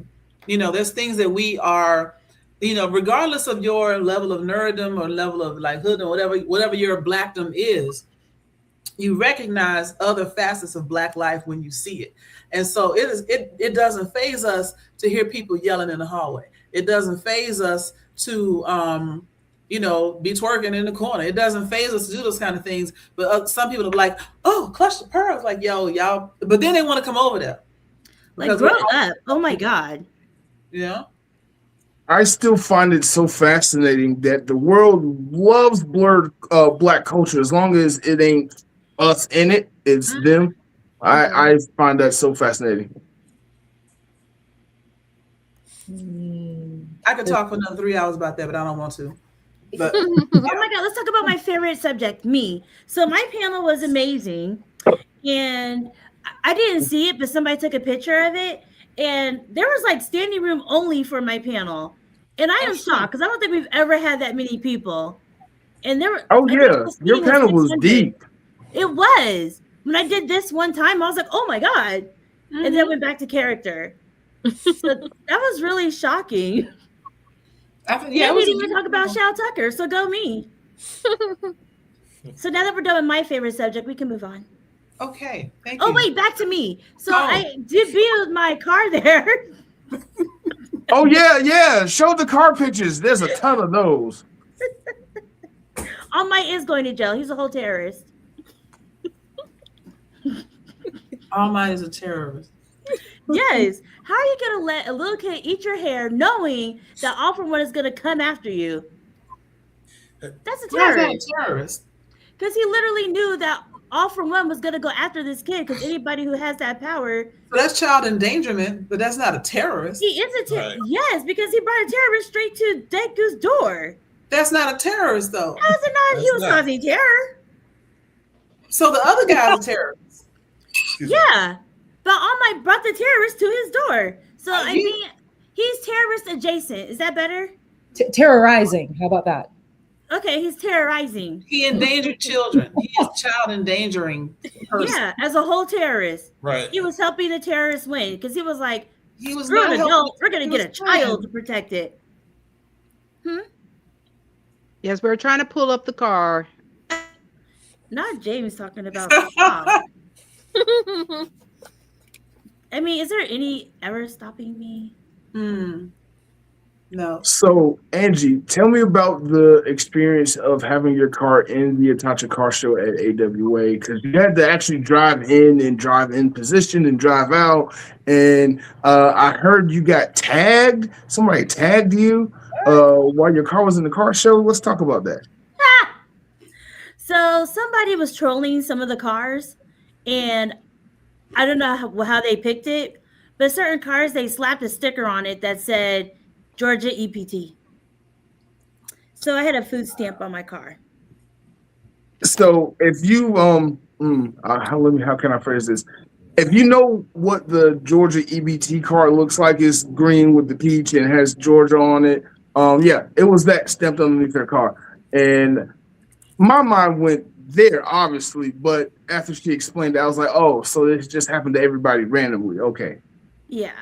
I mean, if I was only targeted, I probably would have had another crash out. But because a lot of other people were targeted, I was like, okay, whatever. And then I was like, some people are going to keep it on their car. And I was like, I don't think people want an attorney that is on food stamps. So I'm not going to keep it on my car. No. That's not a good look. So I showed my husband. He got pissed and he took it off. Oh, okay, yeah. Maybe Okay. James Well, I can was pull about up to the take it car off when I because it's saw saying it. there's an issue with the file when I was trying to pull up the photo of the car. Oh, really? I mean, I have several. Yeah, and then pulling up beforehand, apparently we did it wrong. Are there any pictures of the Saja boys? Because we took pictures with the car, and I think I put those in the Google sheet that you sent me, Mark. And so you Okay. can see the car that way because the Saja boys took a picture around it. Mm-hmm. Yeah, so driving in was interesting because we didn't get my attorney is on food stamps. She is absolutely not, because she does those car accidents and criminal law. She does an amazing job. So no. So driving in, it was I'm not putting that on a shirt. I would definitely do that. Oh my God. Yeah, I play Ace Attorney. I know he's a boy starving. No, Ace Attorney, sure. Supreme Attorney, never. So Right. so we came into in groups or whatever of 3 and 4 at a time. And 15 of us didn't get the memo that you were supposed to go to this other site, get a badge, and then come into the place. We just kind of got lost and found it. And security was like, no, stop. We were like, what's going on? She's like, where are you guys going? The con. And all of us have these cars that are decorated. So we're like, the con. She's like, are you dropping off? We're dropping off the car. Like, it was so confusing. So I think after a while, she was just frustrated with us. And she just opened the gate. So the last 5, they actually had to go to the construction site, whatever, get a badge, and then come back in. Wow. And then I found out the reason my Tesla can never be in there is because they have to hire somebody for $75 an hour to sit with the car the whole time of the con. Wow. Why? Because it's a Tesla? Yeah, because it's an EV. It's an EV. Apparently, it's going to blow up, so they need somebody there because gas is not going to blow up. A battery will. Okay. Yeah. But the car's gonna be off. Like what? Okay. Yeah, that's what I said. Even though I know with the electric fires, you have to let it just kind of burn out, and I get that, but even if it was whatever, it's stupid. Whatever. And I know they have a special type of fire extinguisher just for battery type of fires, but they don't allow it. So we got the Genesis wrap. So it was fun. EJ, I see you asking about light bright abilities, and you did ask earlier what is the full set of light bright powers. So as we continue to filibuster while we're looking for these pictures, I will tell you light bright power. So power number 1, being invisible in white spaces. That is a power. It is one of those things where they forget that you are black. Oh yeah, thank you. Great. I don't want to do that for too long. So basically, if Marc would have driven the car into the con, like the Tesla, they'd been like, you know what? Not a problem. Yeah, because you're so dark. I'm not like Marc. So oh this my is God, it's a picture of me on the hood. What? Who's Your that girl? avatar is so cute. It's me. Adorable. Yeah, I really love I that. remember that character in Ace Attorney. Is that a new one? She is there. She is her. It is me. Oh my God. And then today when I was running errands around the Mall of Georgia, about 4 people followed us and were yelling from their car, "We saw you at AWA!" Oh. They were like, "If we get in a car accident, I want you. I trust you. I don't trust any other attorney." Nice. I told you. As soon as they find out your lawyer is a nerd, they're gonna just give you their business because of that. Mm-hmm. I was right. That's fact. So it's just interesting because with the Tokyo Gold Tesla, everybody's like, "Oh my god, I love the car." But with this one, they get excited because they're like, "Oh my god!" They just know, like, you have to be the attorney. Well, yeah, it is my face. Mm-hmm. So it makes sense. So it was actually really, really. I am the main character. Yes, I am. Basically. You are clocked overflowing it. with You main clocked character it. energy for sure. Like at this point, the rest of us are just watching you. As you Yeah. should. So I don't know if I'm gonna go to AWA next year. I'm still trying to decide. But if management is changing, I don't know. It's just weird. It was just a weird feeling overall. I had a good time because at least I was with my friends. I got to know some people. But I'm an actual attorney. Absolutely. I was on one of the most famous trials Now, in Georgia. I don't know if all management, but the management that's over press for Yeah. AWA is changing. Okay. Okay. Mm. Yeah, because I don't know. Like, I'm up in the air about it. I'm going to pause you for a second because the question 15 minutes ago was, what would you change if depending on, and we've never heard from everybody else.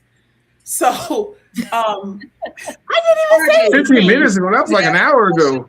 like as a vendor, what would you change about the con? You know, this is a hard question for me because I spend so much time kind of prepping my merchandise. Like this year was the first, just to give you background, this was the first year that I did vendor events entirely all year. I think I did 36 vendor events and cons altogether. Wow. And I think I've focused so much on, like, regardless of where I go, what I have, if it's compelling enough, whatever they do right or if they don't do right, if people see my stuff, they want to buy it, that's what matters. And so I say that to say, I kind of went in and kind of just had my head in the sand and was just like pitching a full sales. So I wasn't really paying attention to things that were like wrong. If I noticed anything subconsciously, I kind of just adjusted and did what I needed to work around it. So that's probably not a helpful answer, but I think I do want to expand on what you're saying though, because as I was going through, you know, I'm reckless with my money sometimes. And so I'm looking at some things and I'm thinking things are cute. And I'm looking at vendors just kind of look at me and do nothing. One girl, I walked by and she had some really cute keychains and I was looking at them and I stopped at the booth to take a look at them. And the entire time I stood there, she was I seen that a lot just too. on her phone. And I literally thought to myself, you don't deserve my money. Because you have no customer service. Not even a hi, or can I help you? Or are you interested in anything? Just on her phone, I guess, waiting on me to say, can I buy this? And guess what? I won't. I will not. Right. There was a few booths like that. Then there's some people that know how to sell and some people that don't. And then there's some people that don't even try. So it's like 3 levels. Know how to sell though. That damn Red, who is the sales for Black Lion and Cubs. Red could sell ice to an Eskimo or he can sell ice to a Native Alaskan. Right. The fact that he let us try like the game on the spot made me want to buy it. Agreed. If I would have just picked it up, I probably wouldn't have bought it because I was like, I don't even know what this is. Yeah, they had a Black Lion and Cubs card game, and it's not necessarily like Cards Against Humanity because it's not like negative or dark humor. It's like icebreaker. It was an icebreaker. Yeah, like when's the last time you saw somebody that you missed or something, or like, you know, where do you want to go with your family, stuff like that. So you can have conversation, especially in today's society where so many people lack conversational skills. It's a great way to do that. And it's all family friendly. But dude sold all of us $60 worth of stuff a piece. Sure did. He did. And as soon as I bought it, I tried to play it in the hotel room, but the people that we were playing with were like, this is too personal. I'm not I playing know, they this. were lame. I was like, It was so weird. I was like, and so me and Lavender Bunny were like, cool. We're gonna leave now. Enjoy our room. And we just left them. A shame. Oh, because we had a good time playing it with you, Joy. So since we had a good time playing it with you, to not have a good time playing with other people, it was weird. It was, you know, because my life is an open book. But Phil, I'm not gonna ask you that question because it's your first con. or your first AWA. But for you, how did it compare to some of the other cons? You know what? We'll come back to him. I just realized he's not necessarily there. Here he I'm comes. here. Sorry, trying to plug in my laptop. Mm. But yes, go ahead. So for you, even though this is your first con, we're asking like, what would you change? Is there anything that you thought, I wish they did this better, while you were there? I say, I don't know, maybe possible more other food trucks. I feel for more food trucks for that one. I would say some of the vendors, like everybody already said already, like you can tell, like you said, Joy, some people when you walk by, I came up like, hi, how can I help you? Like some people had great customer service, like Robbie, she knew what she was doing. She was ready to go. Others were just straight on their phone or on the switches the whole time. Like even when I saw people literally, while I was walking through, right, I would see people, actually at the table at the booth, and the vendors still on their phones or on their switches. So it's like, bruh. And for me, that was like a lesson because I'm trying to get a table to sell my books in the future too. Like I'm looking around, see what to do, what not to do. Even though I'm a shy person too, I'm like, hey, when I do get a table, I'm not gonna do this. I'm gonna be on my phone the whole time. Music gonna be playing. I have some music there. But I'm gonna make sure I don't do what they do. You know what I mean? Yeah, there was a vendor who they were selling chips and they had a sample, so anybody could try a sample of their chips, which is, I think, a good idea. Because I know a lot of people don't let you try things. I really like that. I wanted to go back, but I forgot. That's true. I bought one of the tea bags too. There's a tea vendor too. Oh, so. Yeah. And they had the samples too, which is actually pretty cool. Yeah, I did like the samples because it did make me want to buy things.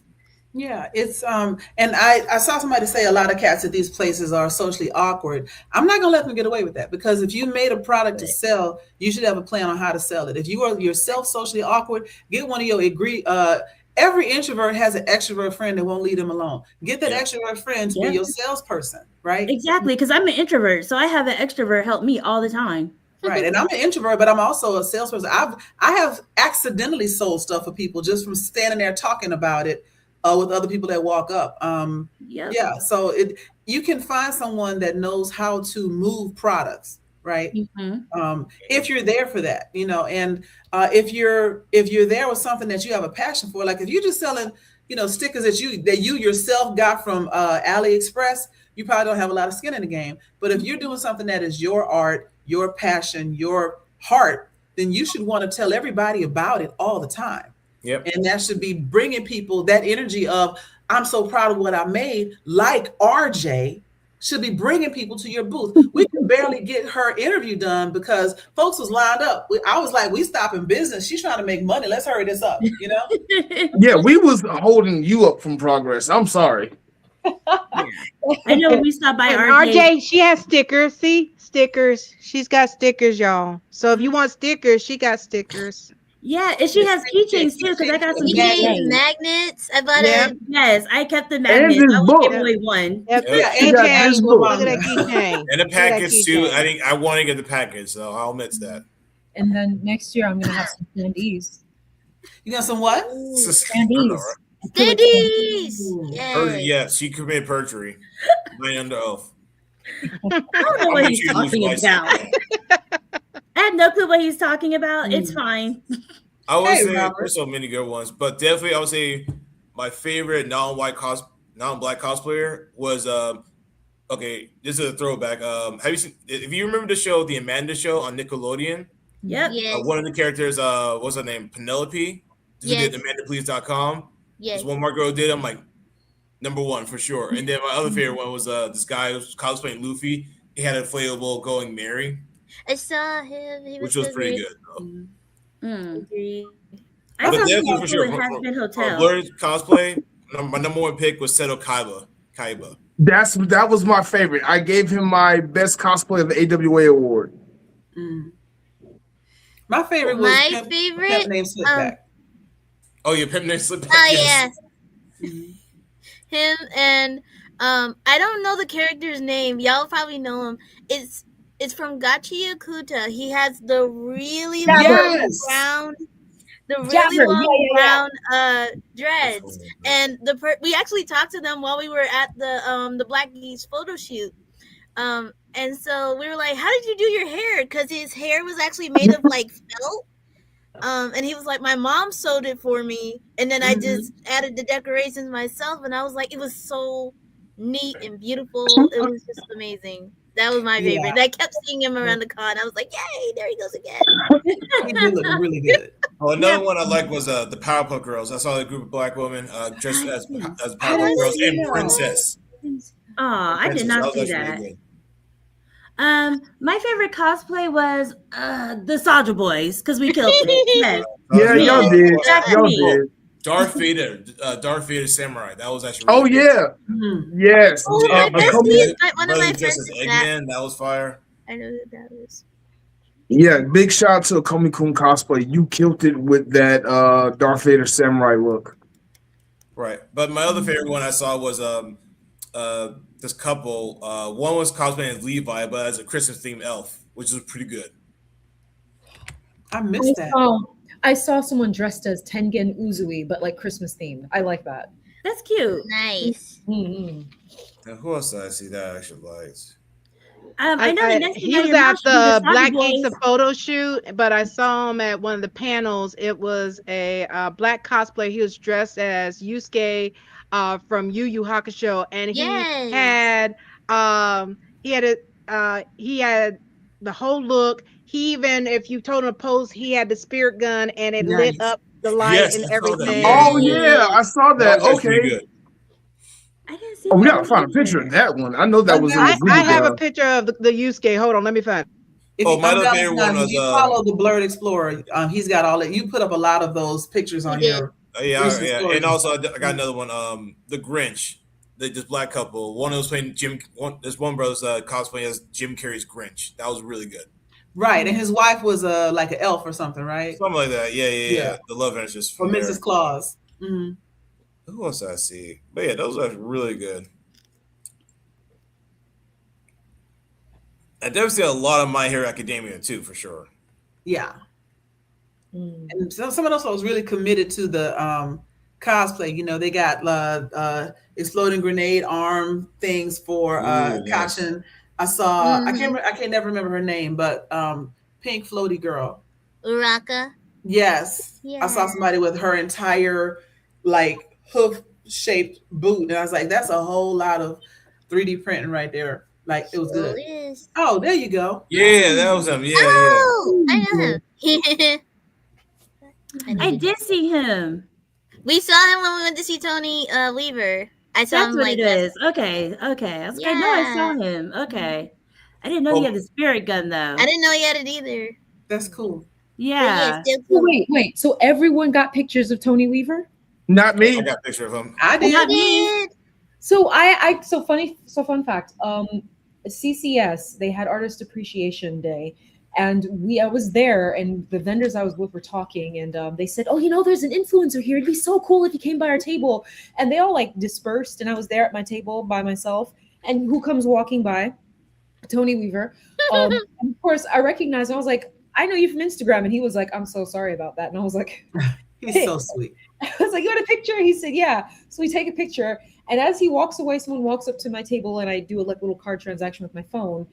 Unbeknownst to me, I delete the picture that I took with him. So then everyone, Oh, and they're That's just so like, fun. I'm like, "Hey, Tony Weaver was just here," and I'm like looking through my phone, and I can't find the picture.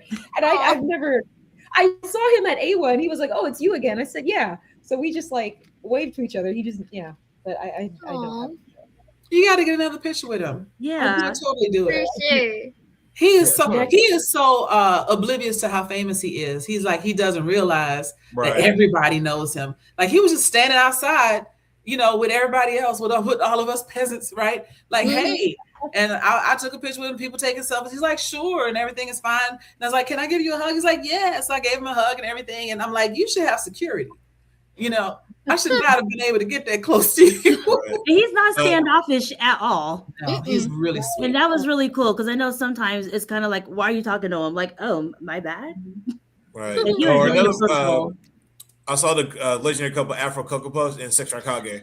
I saw her, I did and not then my recognize him at brain first. like I saw her, and then my brain like I know who you are, but your name is not coming up in my brain right now. But I know Right. who I'm you like, I saw him like, wait, I know these two from somewhere. And you're right. So after I took the picture, I'm like, wait, oh shit, that's them.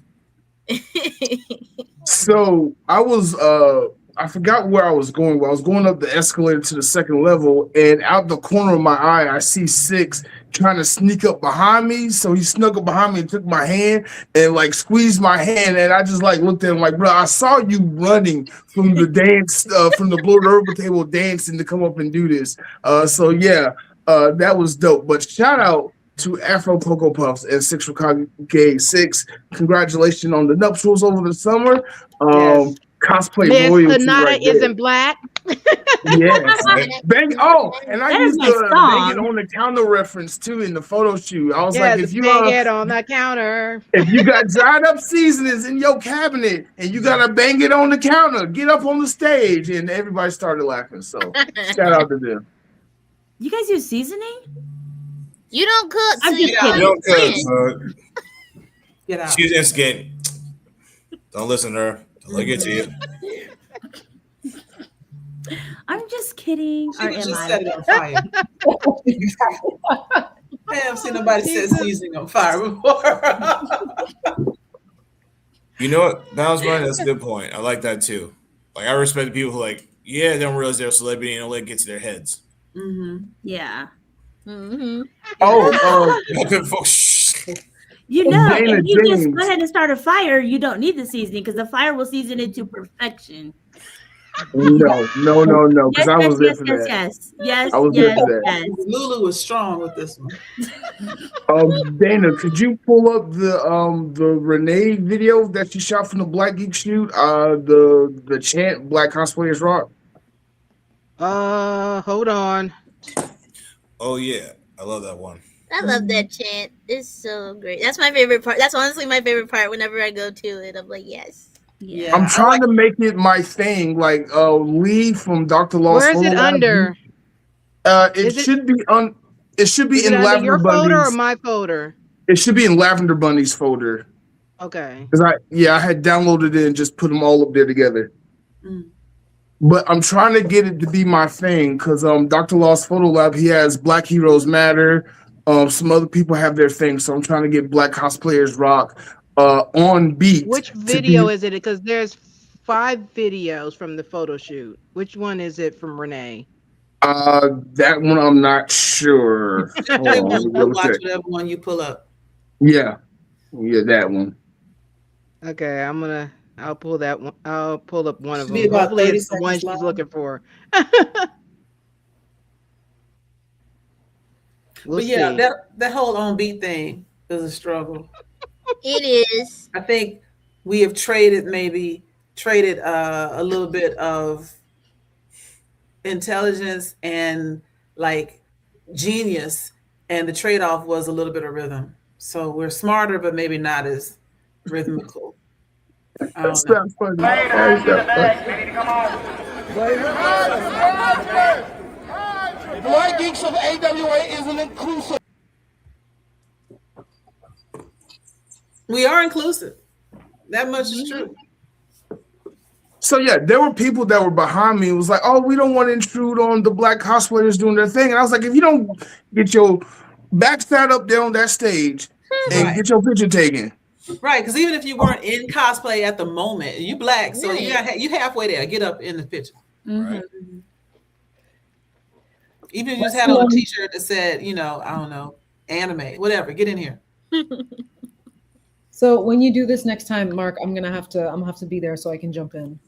I Absolutely. was really hoping you was going to be there because I was going to shout you out. Like I shout out everybody that I could when I was seeing them. It was so chaotic in the middle of that.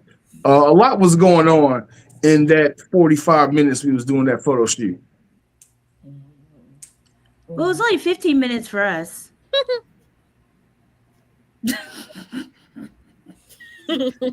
I'm gonna try to said my pull up piece another about that. video from the photo Stare at shoot. her and shame her. Just blink. Just give it a silent blink. Fly the light. You the flag bearer. We choose you. Right here. Yeah, flag bearer. You're the chosen one. All right. Blerd over crew. Y'all need to be up on stage. That's you.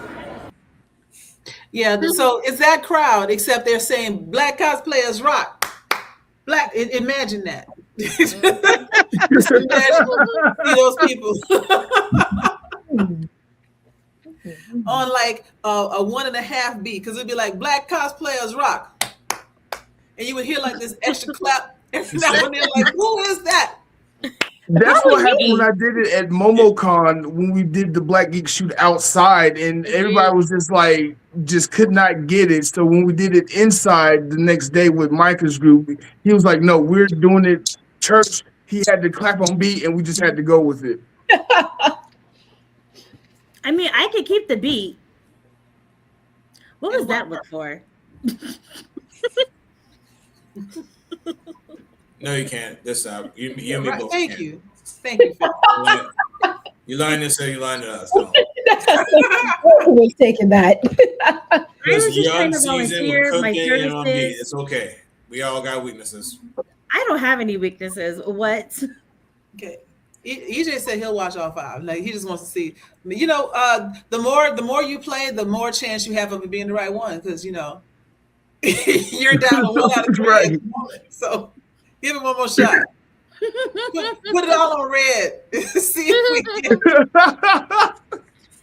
all in. Go all in. This show is so well organized.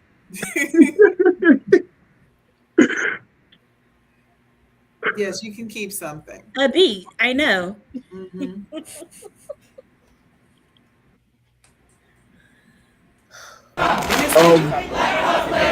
There we go. We were all on beat. Yeah. Yeah, but why at least not? you're in Hell. the back. You gotta be in the That back was, that was here. on beat. Was What? it though? It was.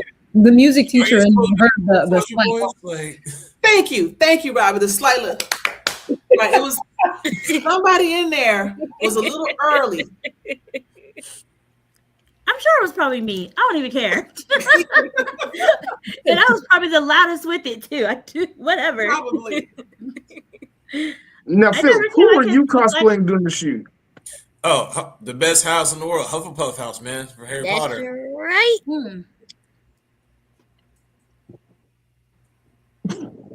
We very I much love do. when, I love when Black people And you got a missed it. hold Oh, of Lord. Hogwarts and all decided collectively that we were either going to be Ravenclaw or Hufflepuff. And Ravenclaw because that Claw song was out, and then Hufflepuff because, you know, and so we are so unserious as a people. It's really kind of awesome when you think about it, because despite when you're born and whatever level of, you know, acquisition or privilege you might be born into, because we have achieved more than our parents, blah, blah, blah. There's still a lot of pain and suffering that goes along with being a Black person in the United States. And still we rise, right? And we're still right here like, yo, Black cosplayers rock, you know. And again, we recognize immediately the tragedy that had befallen the cosplay community. But at the same time, we're going to celebrate being here. We're going to celebrate being everywhere, right? You can't stop us. You've been trying to stop us for 400 years, and it don't work. You know, they say if you can't beat them, join them, but you can't do what I do, and you can't do it how I do it. So, you know, keep that to yourself because you suck at it. And that's why you're mad. That's why you're really mad. You're jealous. Right. You're just jealous that our natural hair can pull off cosplays better than now they can. Right. You know how much hairspray it would take somebody else to just do this? Yeah. Right. I woke up like this. No, same. I woke up like this. Right. And I know we did an interview about this, though, but I definitely believe that for any Black cosplayers who listen to this, keep going, keep doing it, because representation matters. Because it may not seem, you may not get the views for the, you know, the traction you might get online, but there's going to be that one little Black boy, little Black girl who sees a Black man, woman being cosplaying a character they may or may not recognize, but just seeing that the fact there's an actual grown Black person cosplaying, they feel like, oh my God, I'm not alone. I feel that representation. And that it gives them inspired that, hey, I can do it someday too. Right. Like Congressman Nikema Williams. Yeah. Like Congressman Nikema Williams was there, and she was there because of her son, who was a big anime fan. He had to be maybe 8 or 9 years old. And he leaned over, because she said this on the mic. He leaned over to her at one point. He's like, Mommy, I'm sitting behind Naruto, because Naruto is his favorite anime. But now, and then seeing all of people looking like him dressed up. I'm sure he's going to want to cosplay when he gets older. And there was a moment I do want to bring up when we were in the elevator at the Insignia Hotel, and there were some bougie black people in there for the UNCF thing or whatever. And we're all over we're daytime sizes. We got on like the jeans, the shirts, the wigs, and everything. And this woman tried to flex on us and got her ass handed to her. It was great. It was a great moment. So she's like, so what is going on over there? And it was very like condescending question. Mm-hmm. And she's like, y'all having fun? And she little thing. And so I said, yeah, as a matter of fact, we just finished watching part 2 of a short film that was premiered at the Tribeca Film Festival. It was really interesting. You know, it was one of Whoopi Goldberg's favorites. And she's like, oh yeah, you know, I saw the animation stuff, right? And we were like, yeah. I said, it's more than just dress up. There's a lot of stuff going on over there. She goes, yeah, you know, I've been to Japan once and they do a lot of the animation. I was like, yeah. What did he do? Like Phil is in the elevator. He's like, oh yeah, I used to teach in Korea, you know. And he's like, yeah, I've been all over the world. And I was like, yeah, I'm going to Korea next year to do a paper on comparisons of cultures. So yeah, because she really thought she was going to impress us saying she's been to Japan. Bitch, do you know who we are? Right. Been to Japan. I'm sorry, mistaken identity because you don't know who you talking to. And I was boiling, so I actually got really quiet. Yeah, you did. She was hot. I was very pissed.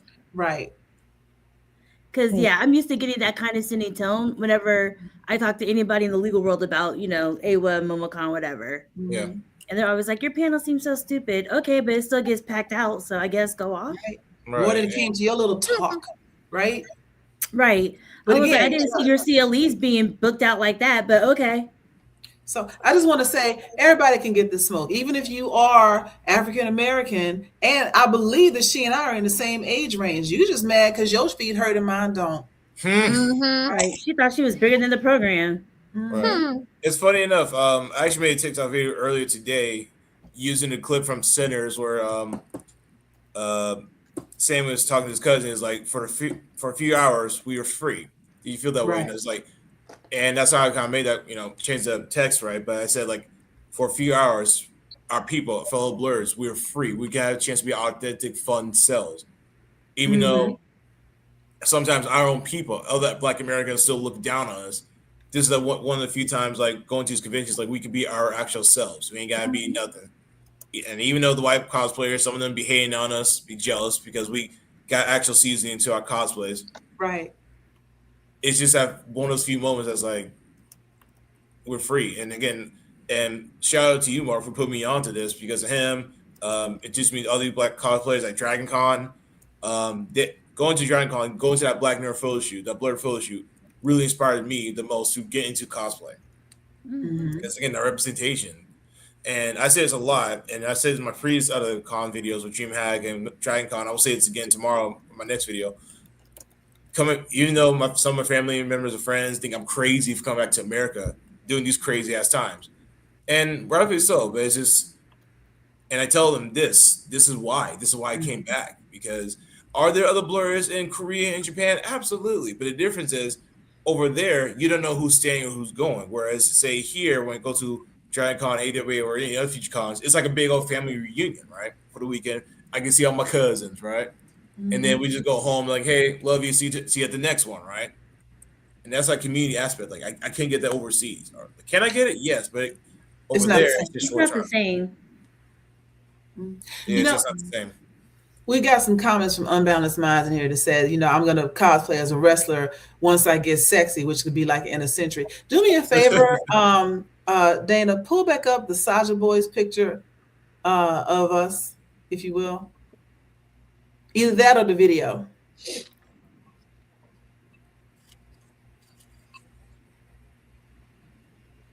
Because what I want you to see is me, right? I am playing a K-pop idol. The average weight of a K-pop idol is somewhere between 130 and 150 pounds. I weighed 180 pounds in the 8th grade. So clearly, I'm not making the cut. But here I am pretending to be romance Saja of all, after all, muffin top and all. So, and I pulled it off, and everybody said I looked great because they understood what the cosplay is. Expecting perfection in your body is just asking for a long road of set. Look at that. There we go. Highly agree. Love handles. Look at them Look flabby at them arms. good. Look at them good folk right there. Exactly. We look great. Right. I Right? think so. We look awesome. Right. I am going to say it was kind of funny that Abby wouldn't eat because he didn't want to get rid of his abs. I know he He was like basically starving himself like 90% of the day that day. Mhm. And we were like, we don't want you to starve. Like, we just want you to have fun. And that's literally I am all not. it In is. fact, I am not fine as fuck, dude. I don't know what picture you looking at. I appreciate the compliment, but yeah, it's all kind of poo-poo under here, right? And Oh, I got the only poo-poo. one of us that was not carrying any extra body fat was Abby, and we picked him for that reason because he had actual abs, and that's a part of the costume. If we hadn't been able to find about it, we'd have just airbrushed some abs on the shirt or gotten a little muscle shirt from exactly a muscle shirt, Yep. dyed it brown. And A lot of people do it. Yeah. But I will admit though, like I am trying to, especially going to next year.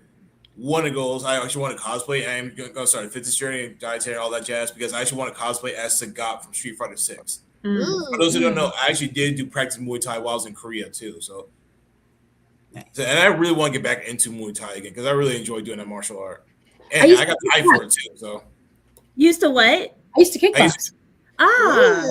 Okay, nice. Yeah. So that's for me. That's one reason I wanted to get more jacked, and also for the lows to be that one jack teacher. That would be cool. Yeah. See, I want to get all muscly because I want to be Captain Planet. I am going to There cosplay we him go. one day, and I'm going to look amazing doing it. Do it now. Do it now.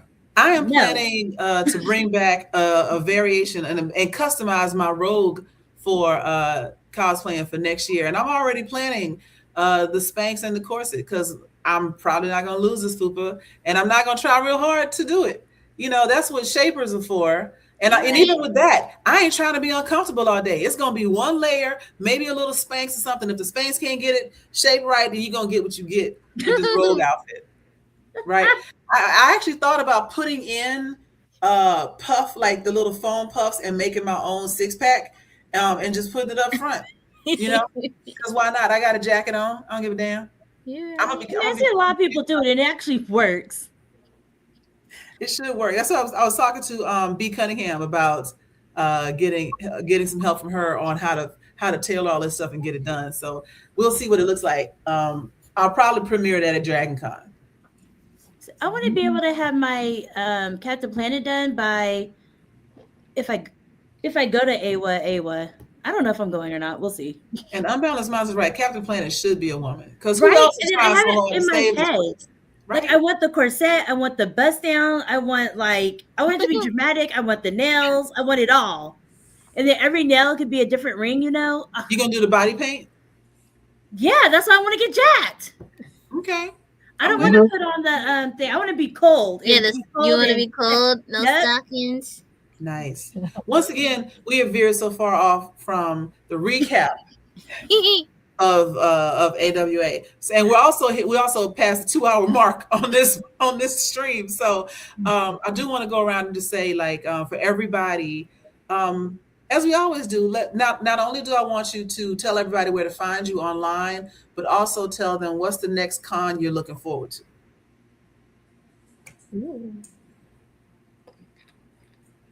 RJ, since you're the busiest of us all, I'm gonna start with you. Yeah, go ahead.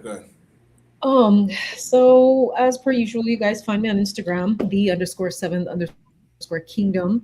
And I am looking forward to doing Virtuous Con because I applied to that and I'm looking to get into it. But beyond that, honestly, I haven't quite lined anything up because I've been so busy with AWA that I've just been like, look, I'm gonna eat and rest.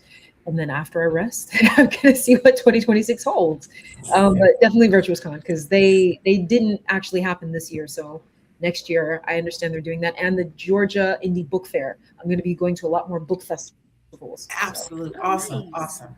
Mm-hmm. Okay. Dana? I'm also looking to Virtuous Con. Go to their website, see some of the guests that they're going to have.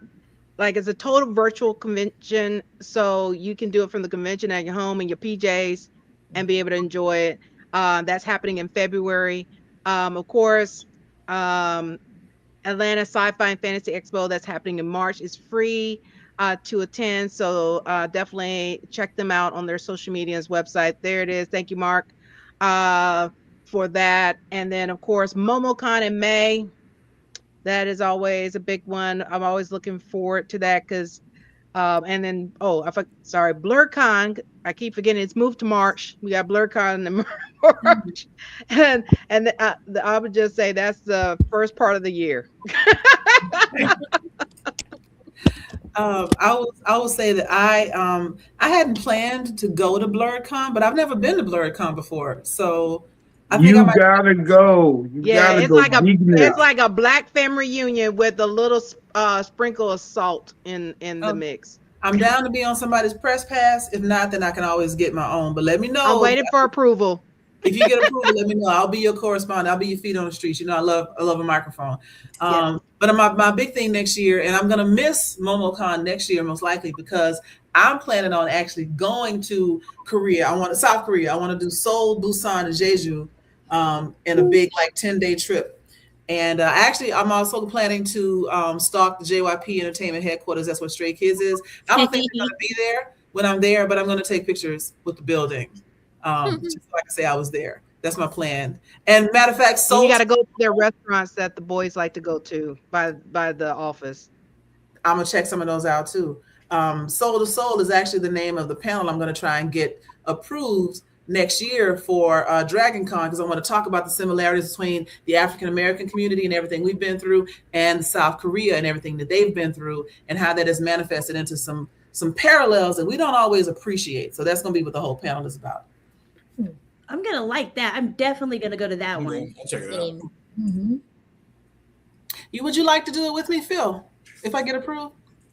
Sure, I'll be down. Okay, all right. Okay, Khy, what about you? So y'all know pretty much where to find me. I'm on all socials under Lavender Bunny. You just search my name the way you see here. You can pretty much find me. Next cons, I'm still kind of up in the air of a lot of things. Me and our lovely Supreme Attorney, we're gonna go to Colossal Con on a cruise.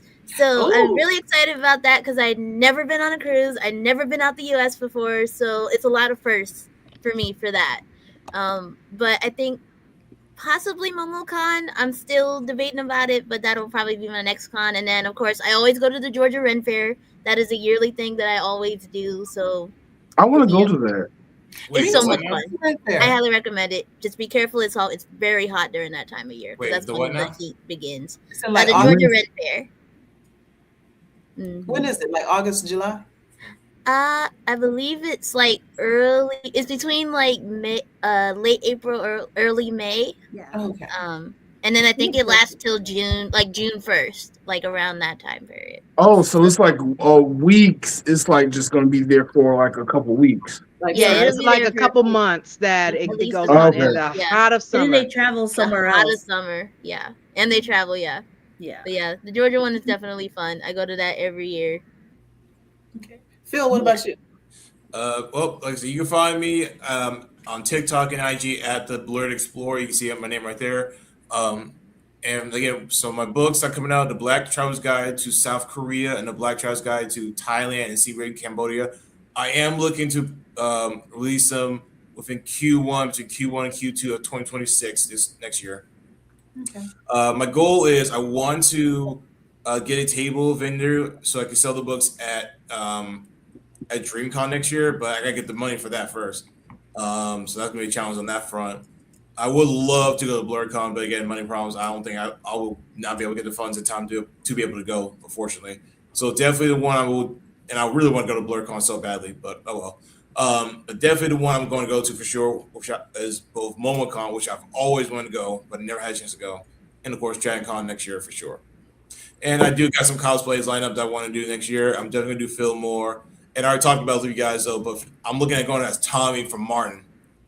So Tommy from Martin, and this is another one I want to do. Coach from Left 4 Dead 2. I'd love to go do Coach from Left 4 Dead 2, and also Mace Windu. Yes. Yes. Hey, and also let me get it. Hold on, because when I was at DragonCon, Hold on. Wait, let me show you my lightsaber. Purple lightsaber. I was just about to ask you about that. You halfway there. All you need is like a brown robe now. Exactly. That's got to fit. This one's mine. And I think it's dual combat ready too. So I love it. I hope you guys have a fight at MomoCon. Oh, I'm down for it. Oh, for sure. Hit me up anytime. Nice. I'm ready. So funny. Ready. Supreme Attorney, what's your where can they find you? What's your next con?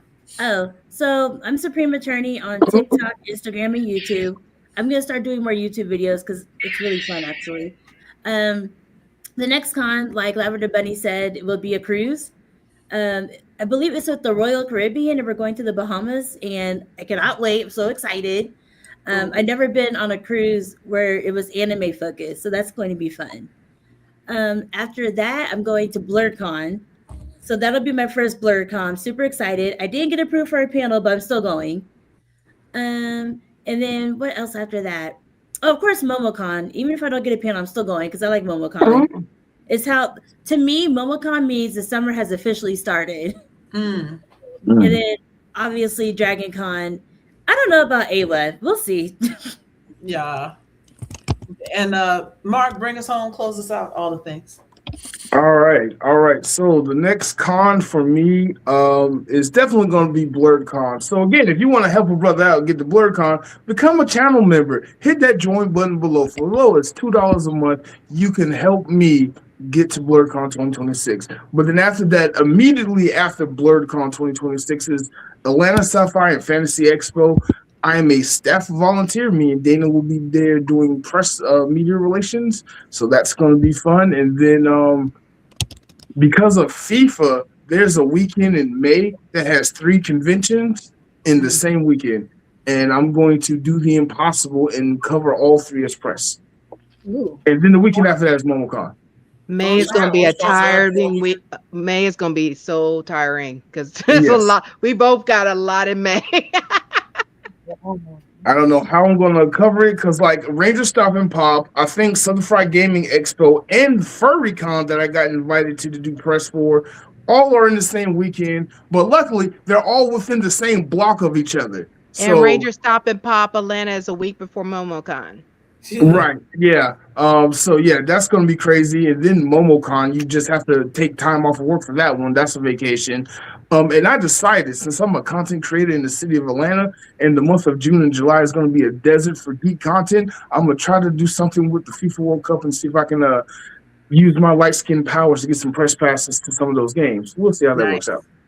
Nice, good luck. See how that works out. You can do it. I know it's gonna happen. I know it's gonna happen. I'm not worried about it. That again, light skin privilege, and then after that is DragonCon. I think Siege comes back. I know DreamHack comes back. Villains Con in South Carolina. Blerdover has a convention at some point. So my goal for next year is to do all the conventions that I can. All right. And with that said, you can find me everywhere on the internet under Blerdography, YouTube, Facebook, Instagram, TikTok. We're now on Twitch. We're still streaming on Twitch right now. I think I haven't been watching that feed, but we're on Twitch, so definitely follow there. My Patreon will be back up shortly. Channel memberships below. Next week is going to be fun because we're doing Blerdkast Live, a rewind episode, a year-end review episode of everything that we've done over the last, 7-8 months that we've been doing this. Yeah. So that's going to be fun. Just about everybody here is going to be in that episode, and I'm going to have so many other special guests that has appeared in the other previous episodes, and maybe even a taste at what to expect in the next season of Blerdkast Live. So don't forget to like and subscribe. Whoa, that was bad. So don't forget to like and subscribe, and we'll see you next week.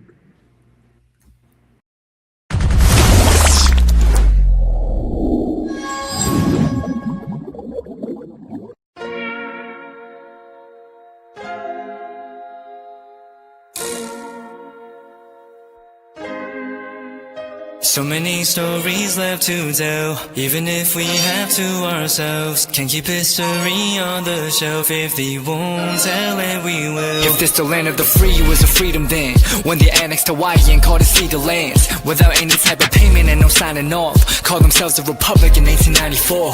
1.2 million acres overtaken from the native Hawaiians. When they resisted, the West retaliated in violence and erasure. The Hawaiian language is banned as part of colonialism's plan to expand, yeah. Stuck between a rock and a hard place. Multiple bombings of Kaho'olawe as a part of their ongoing war with Asia. Used it as a place for target practice. No consent or compensation. Colonizers call for annexation. No work out for all the locals. School will never let you know. So many stories left to tell, even if we have to ourselves. Can keep history on the shelf. If they won't tell it, we will. Too many stories left to tell, even if we have to ourselves. Can keep history on the shelf. If they won't tell it, we will. We will. So if you put Hawaii in a perspective, well, Black and Asian history is interconnected. Considering the fight with the Pacific, then of course versus Asia, they was treated as a middleman for war, but didn't let the Western colorism run its course. Cause dark skin was a sign of dignity to core. The land was taken in the name of capitalism, when prior to it was an actual kingdom. Clap back at the system. Stuck between a rock and a hard place. Multiple bombings of Kaho'olawe as a part of their ongoing war with Asia. Used it as a place for target practice. No consent or compensation. Colonizers call for annexation. They work out for all the locals. School will never let you know. So many stories left to tell, even if we have to ourselves. Can keep history on the shelf. If they won't tell it, we will. Too many stories left to tell, even if we have to ourselves. Can keep history on the shelf. If they won't tell it, we will. So many stories left to tell, even if we have to ourselves. Can keep history on the shelf. If they won't tell it, we will. Too many stories left to tell, even if we have to ourselves. Can keep history on the shelf. If they won't tell it, we will. We will.